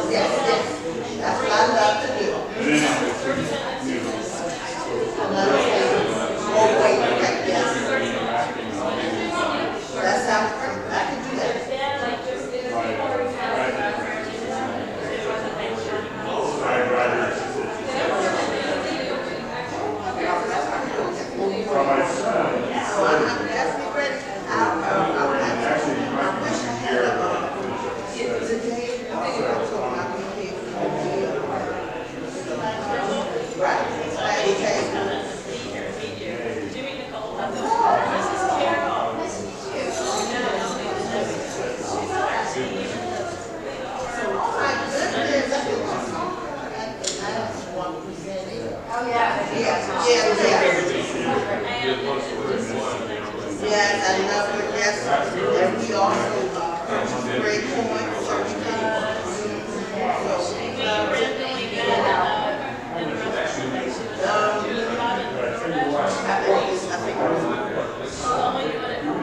One day.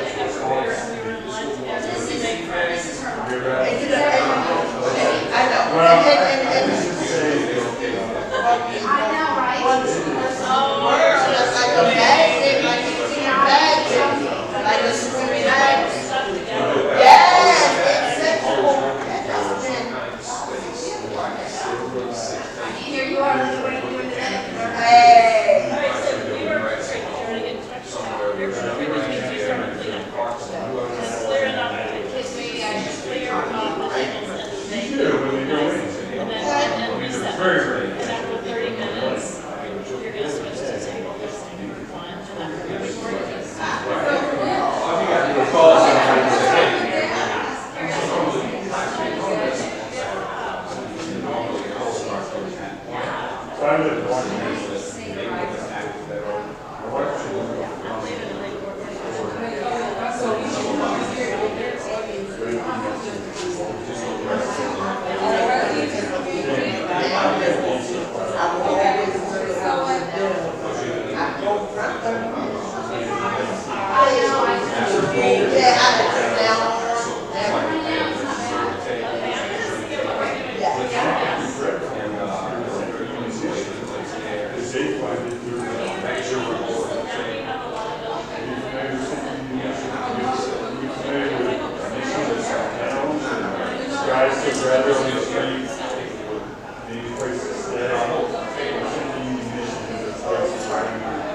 and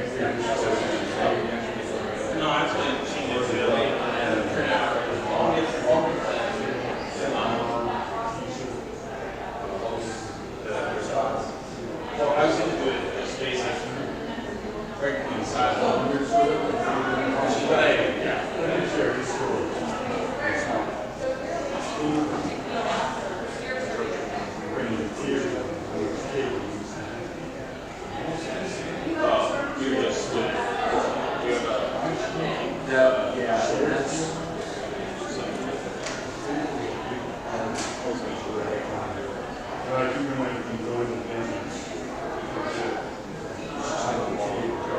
You got to do it digital. Oh, you can do it all through your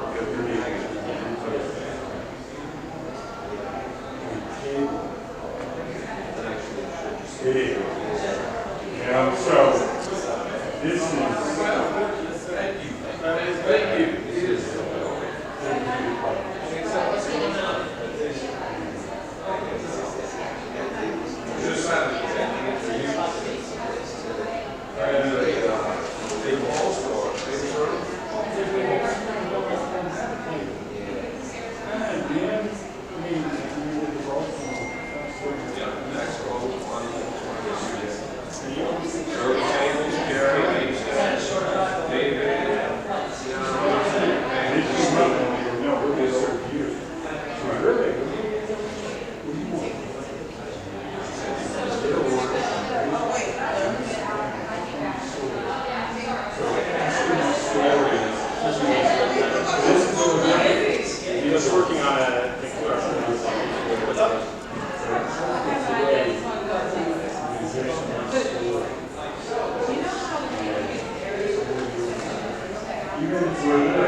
Well, we can. I was trying to have it created, but I somehow. I just lived in the area. I work for a non-profit. It serves you. Okay. I'm also actually looking for work for you.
Otherwise, everything's good, right? All right. All right, guys.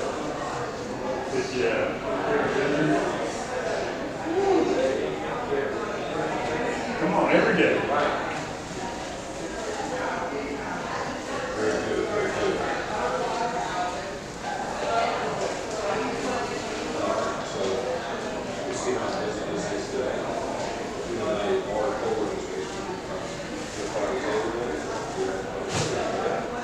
So these guys are just going to put them up and start pulling up. That's where we are right now. Get a rate of clearing. So,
They bring things into the home and we're sitting 2 weeks. They're down for a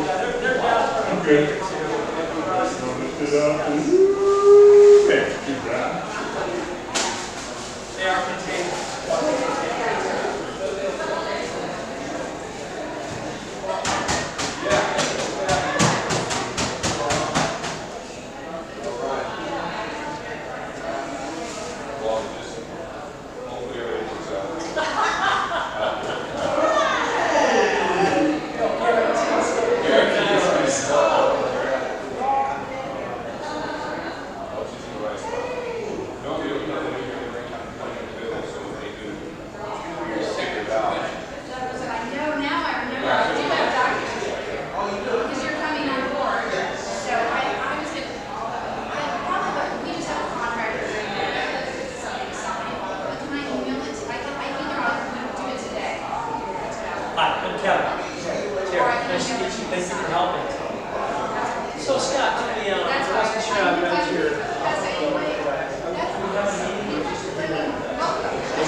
Well, we didn't have anything this year.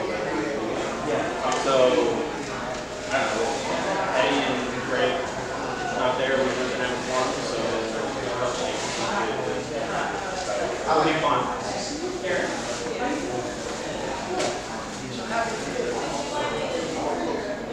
Yeah, I don't, well,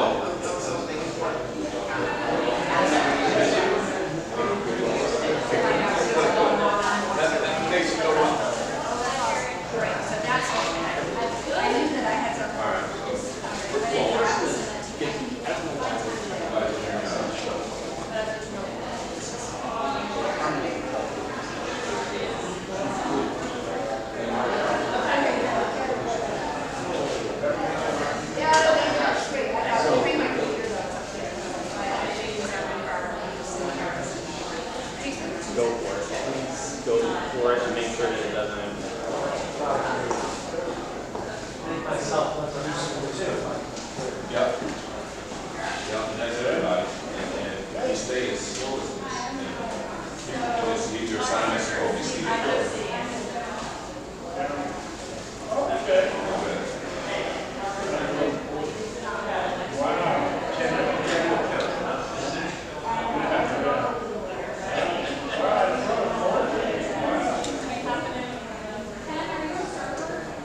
I'm not a host, but I can serve if you absolutely want to.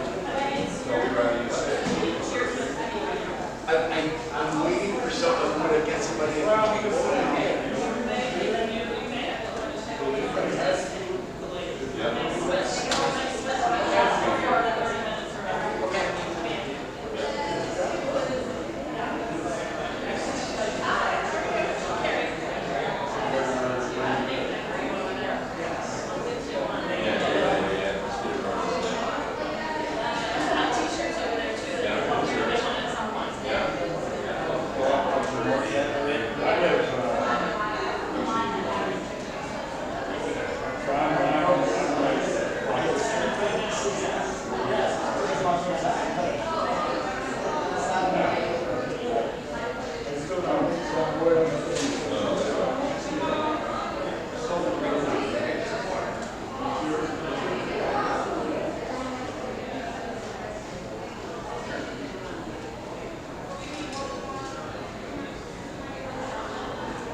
Well, I'll wait to sit. To sit. Can I do it? I'm sure.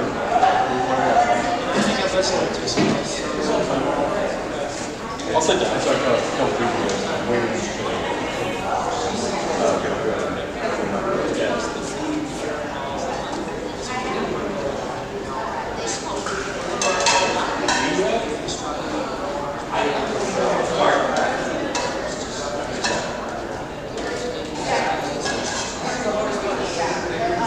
But I'm gonna after this.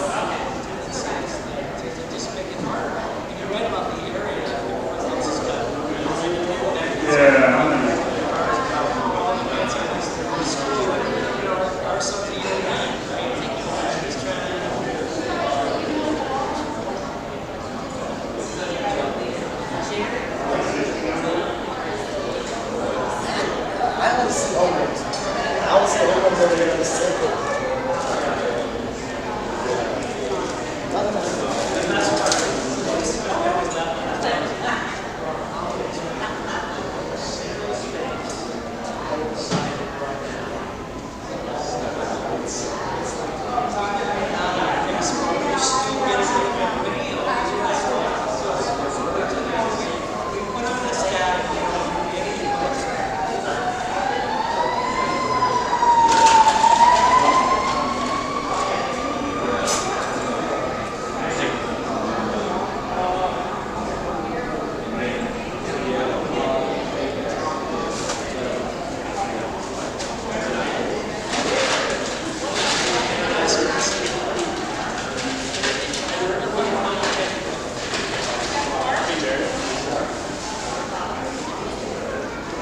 Can you do me a favor?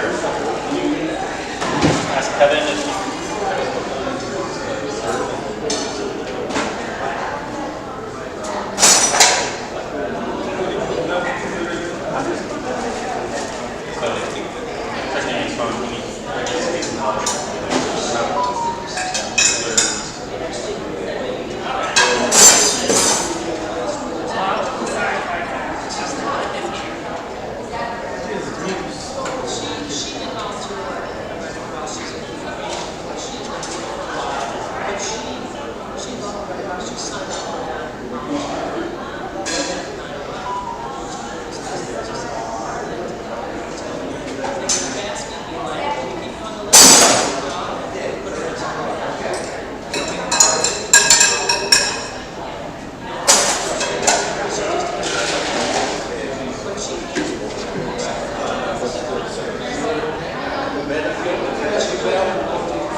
I believe, you know that I will, right?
It's your turn to submit the water. I will put that. Yes, sir. Where are we getting the water from? Right there at the. That was just a guess. So make sure that people are clearing up the plates with the.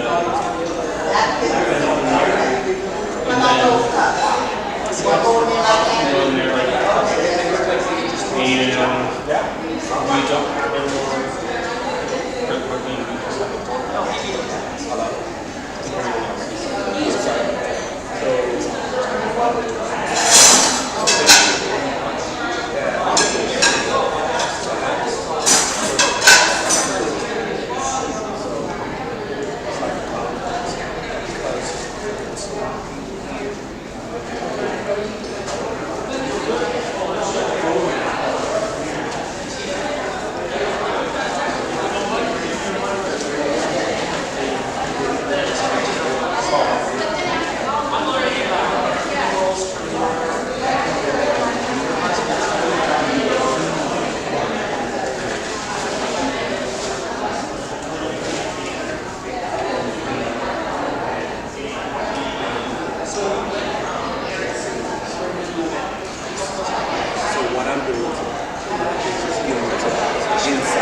I don't want to push myself on anybody. I'll get them now.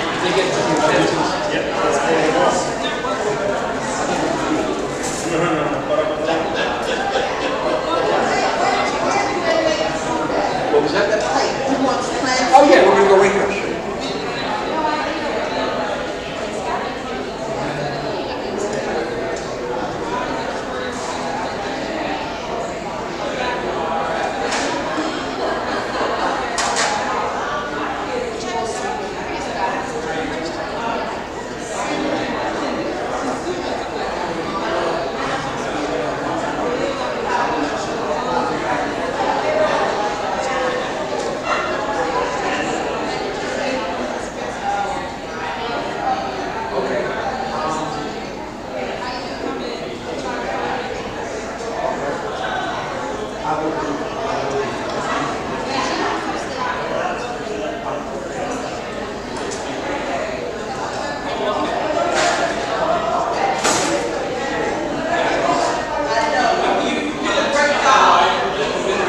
You did a great job. Trying to change my ways. Thank you very much. But sometimes it's I can't do that.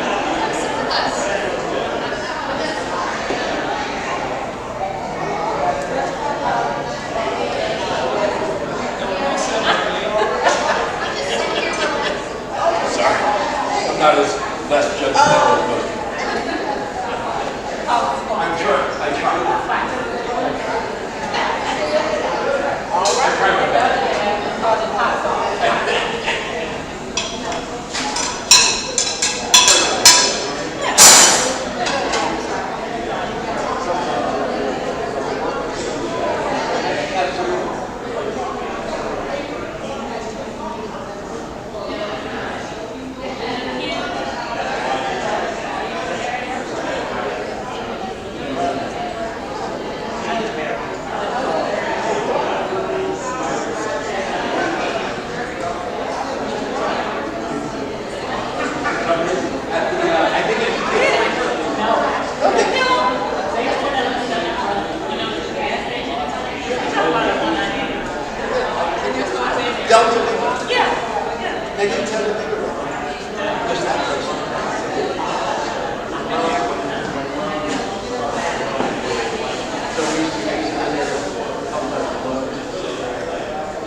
industrial park, industrial town.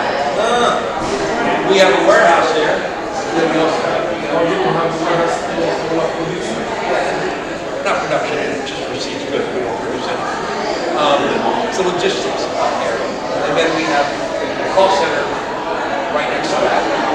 1,400 people, 20 drivers a day. And then I have a 400 person call center and 20 personnel in Washington. Then I have a small one in Springfield. So my responsibility. Well, there's a few of us. So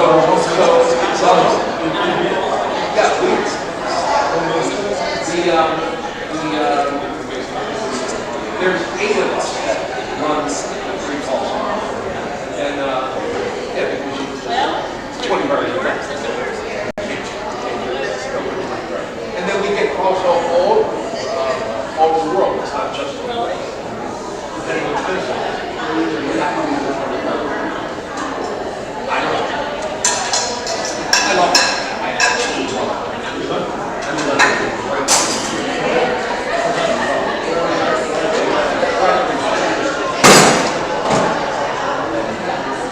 Their healthcare is amazing. J'ai quelqu'un qui cherche du boulot avec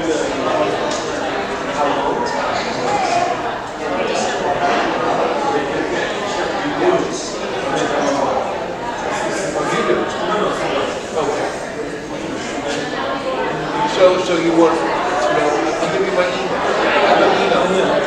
KSS.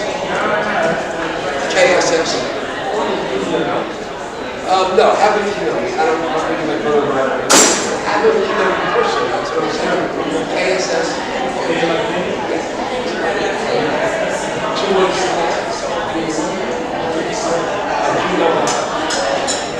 Have an email me and have it refer to you so that when we're done. Just tell them exactly. And it's Ken, and it's just for the KST.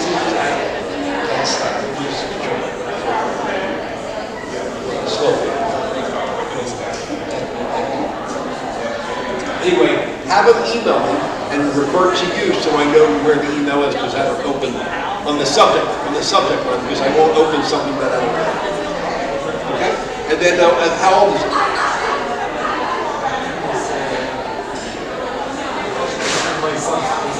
Oh, it's actually your son. Okay. So, and he's looking for something part-time? Yeah, part-time. Is he in school or? Yeah, didn't like it. Okay. Okay, so, and where does he live? Oh, my God, that's good. So, again, tell him to throw me an email, and this might be a good time because we're hiring a lot for the holidays. How much did you pay them? They start them at 18 and that's that. 40 hours a week, and then during the holidays you can pick up overtime. Is he conscientious? Is he a good worker? So why is he not working for you?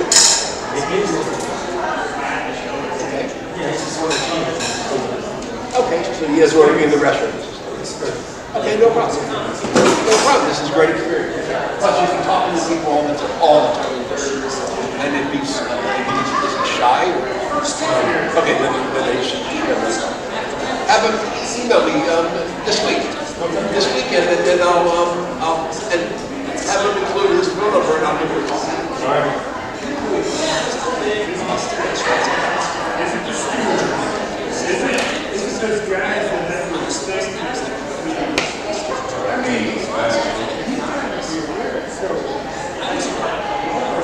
So I can get you you ever see a robot?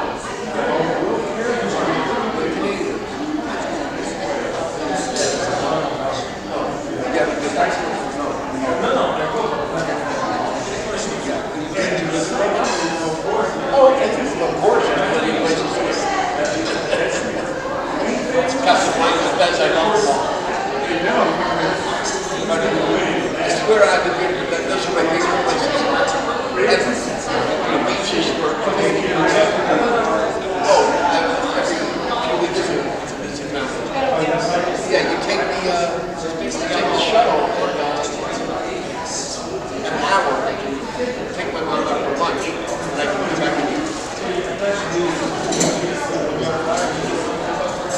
we purchased a place in Florida. So I retired a couple years ago. My mom's still up. Make sure we're close to there.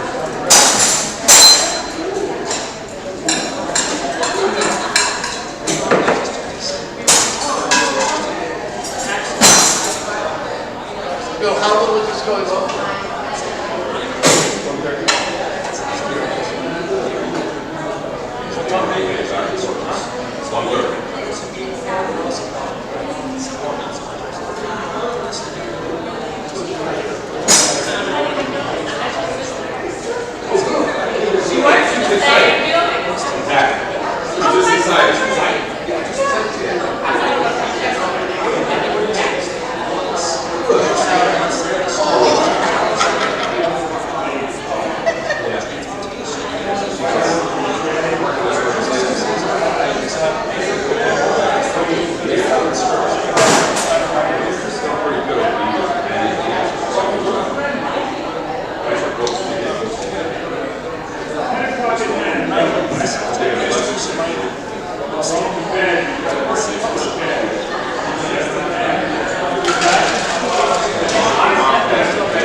I'm telling you right now, I'm trying to be nice.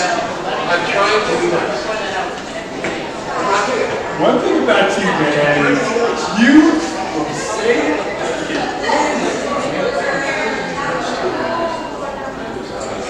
Man, you that's good. I walked up there.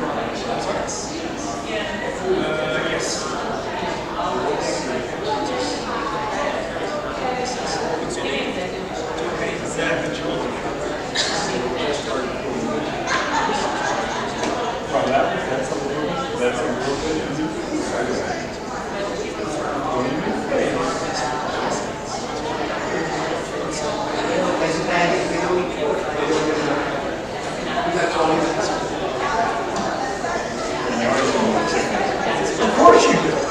Of course you do. She said,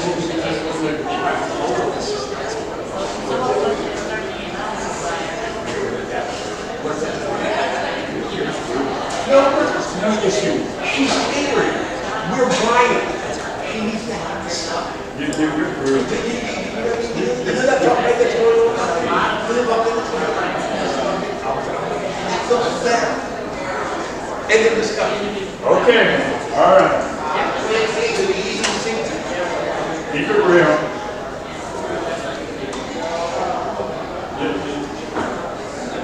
Did you see what that did? 7 years. Anything last?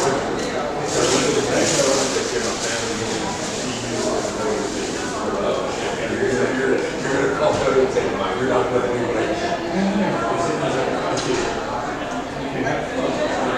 I have the best people that want to everybody watching.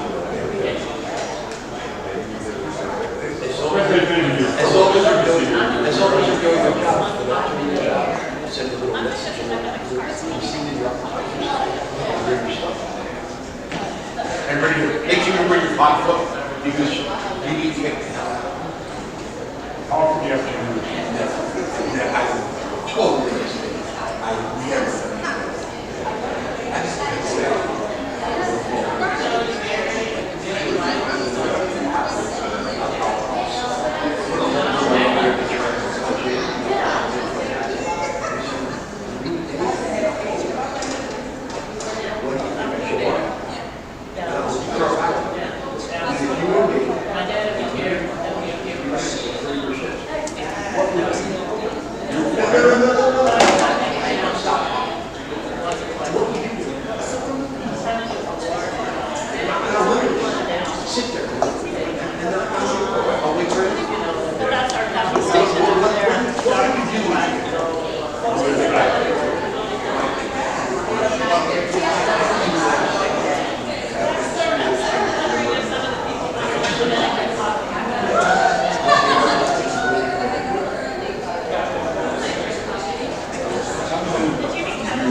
That's funny, yeah.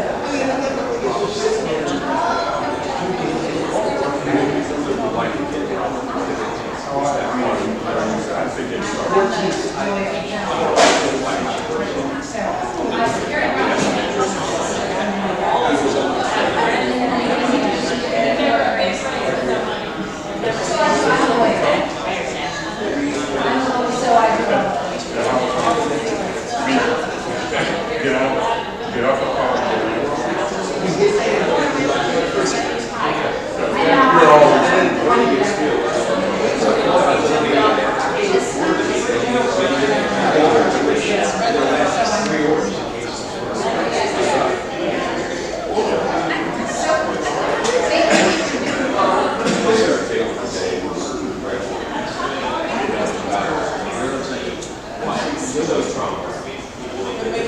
And you often just say, I didn't get it.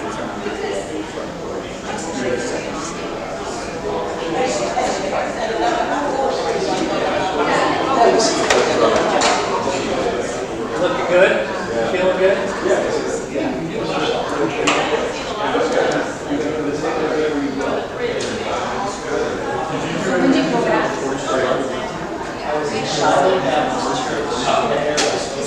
See, I didn't, I don't. Should I start making?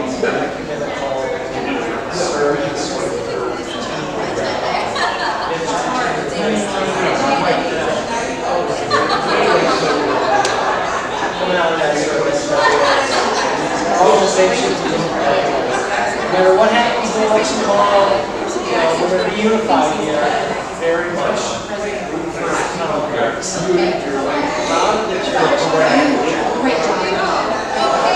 American guy, athletic guy, walking right down the other way. Big jumps. There you go. There you go. There you go. There you go.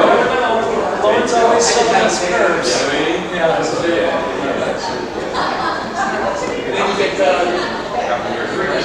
So are you guys,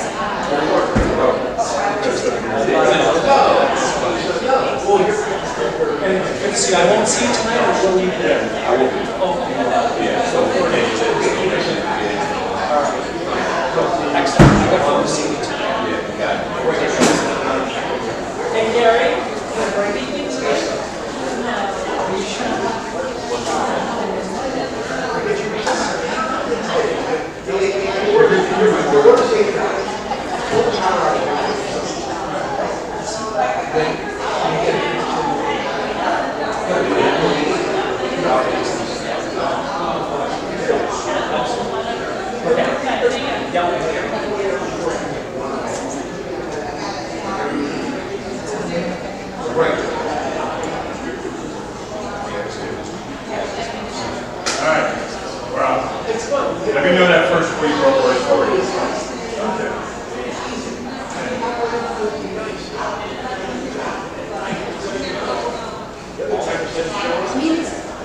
Heaven forbid.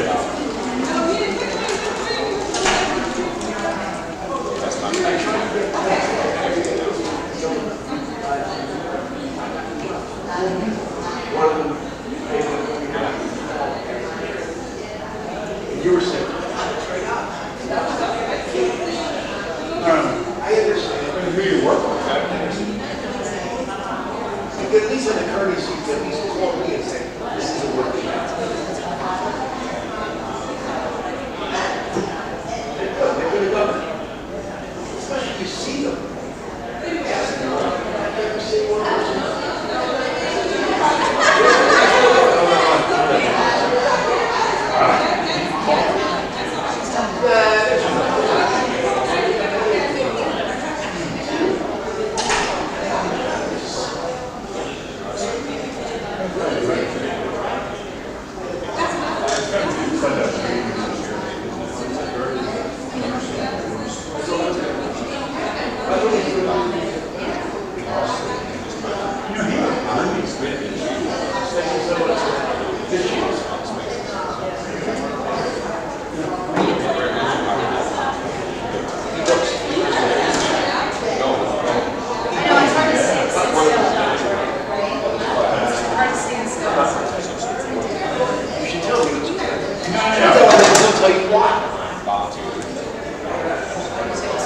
When's the next time you're going to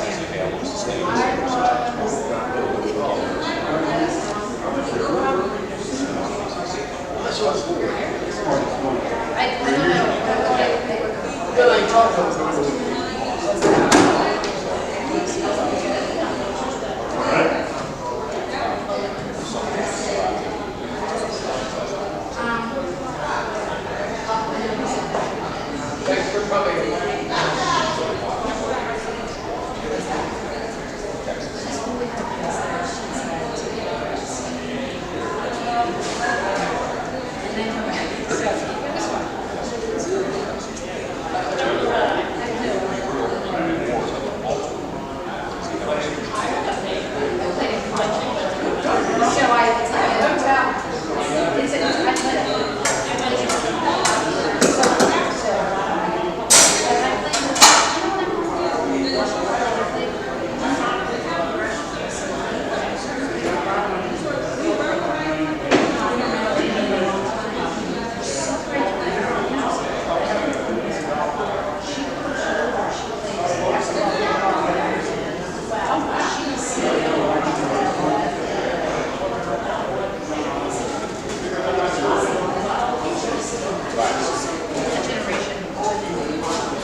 Because whenever they always throw me, I like that.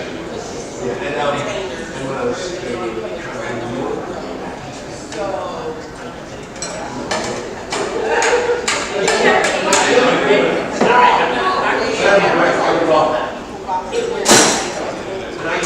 I remember all this stuff.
I didn't think of this, and when I got to my stop, I said, "Oh,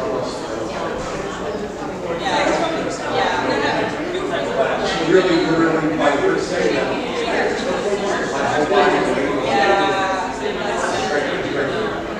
Oh, when I got up, Not to compare, but I get really nauseous now. That's my saying. Yeah. I just. Yeah, it's the like it makes it was awful. So I was like I ran to the trash can and threw up and everyone coming out was like, are you okay? It's fine. Leave me alone.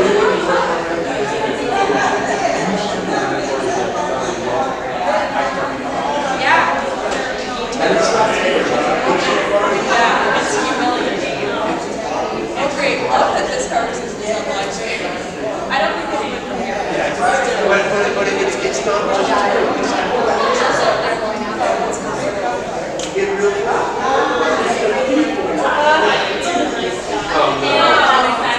Oh yeah, we're gonna have lunch. Where are you gonna be? No, we're going to more. We're going here.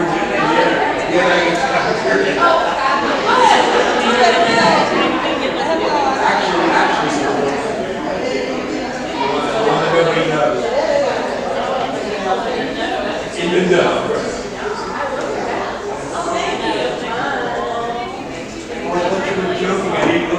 I was looking at this next time. It is very pretty. Yeah. That's not a bad idea.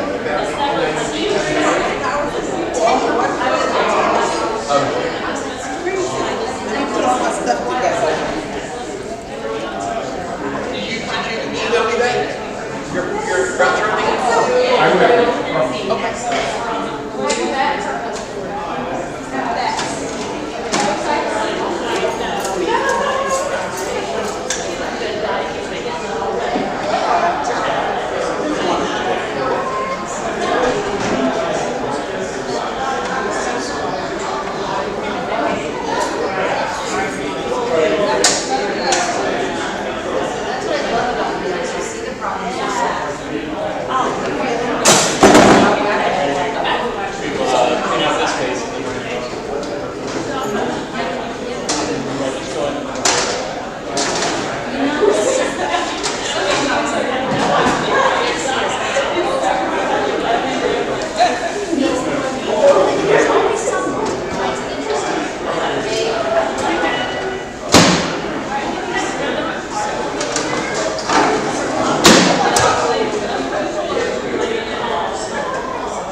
Painting this, I'll show you where to go.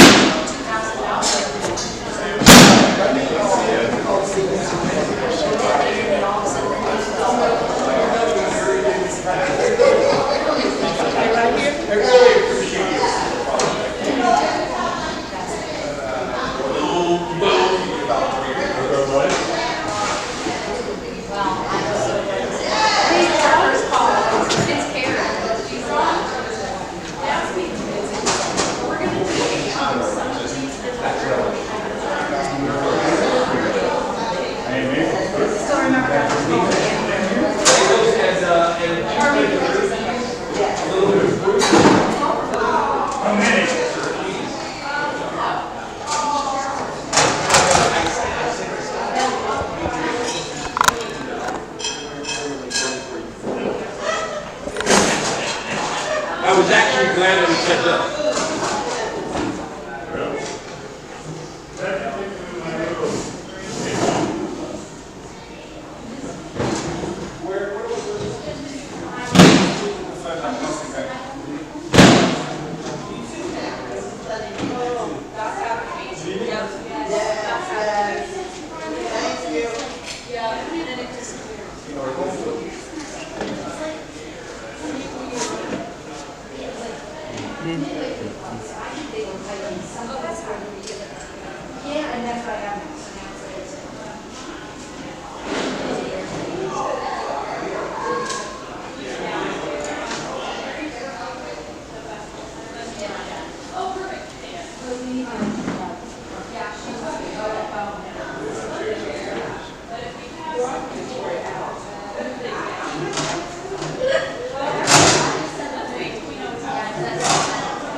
Oh, I'm so good. Hold on one second.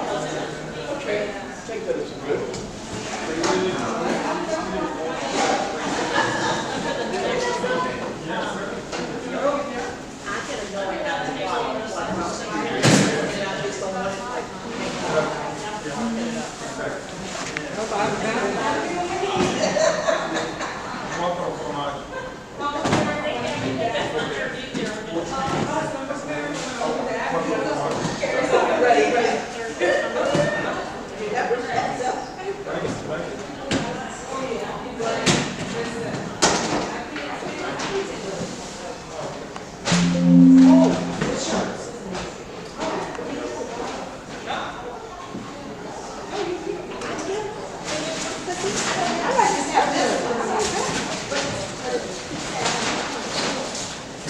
Oh, no,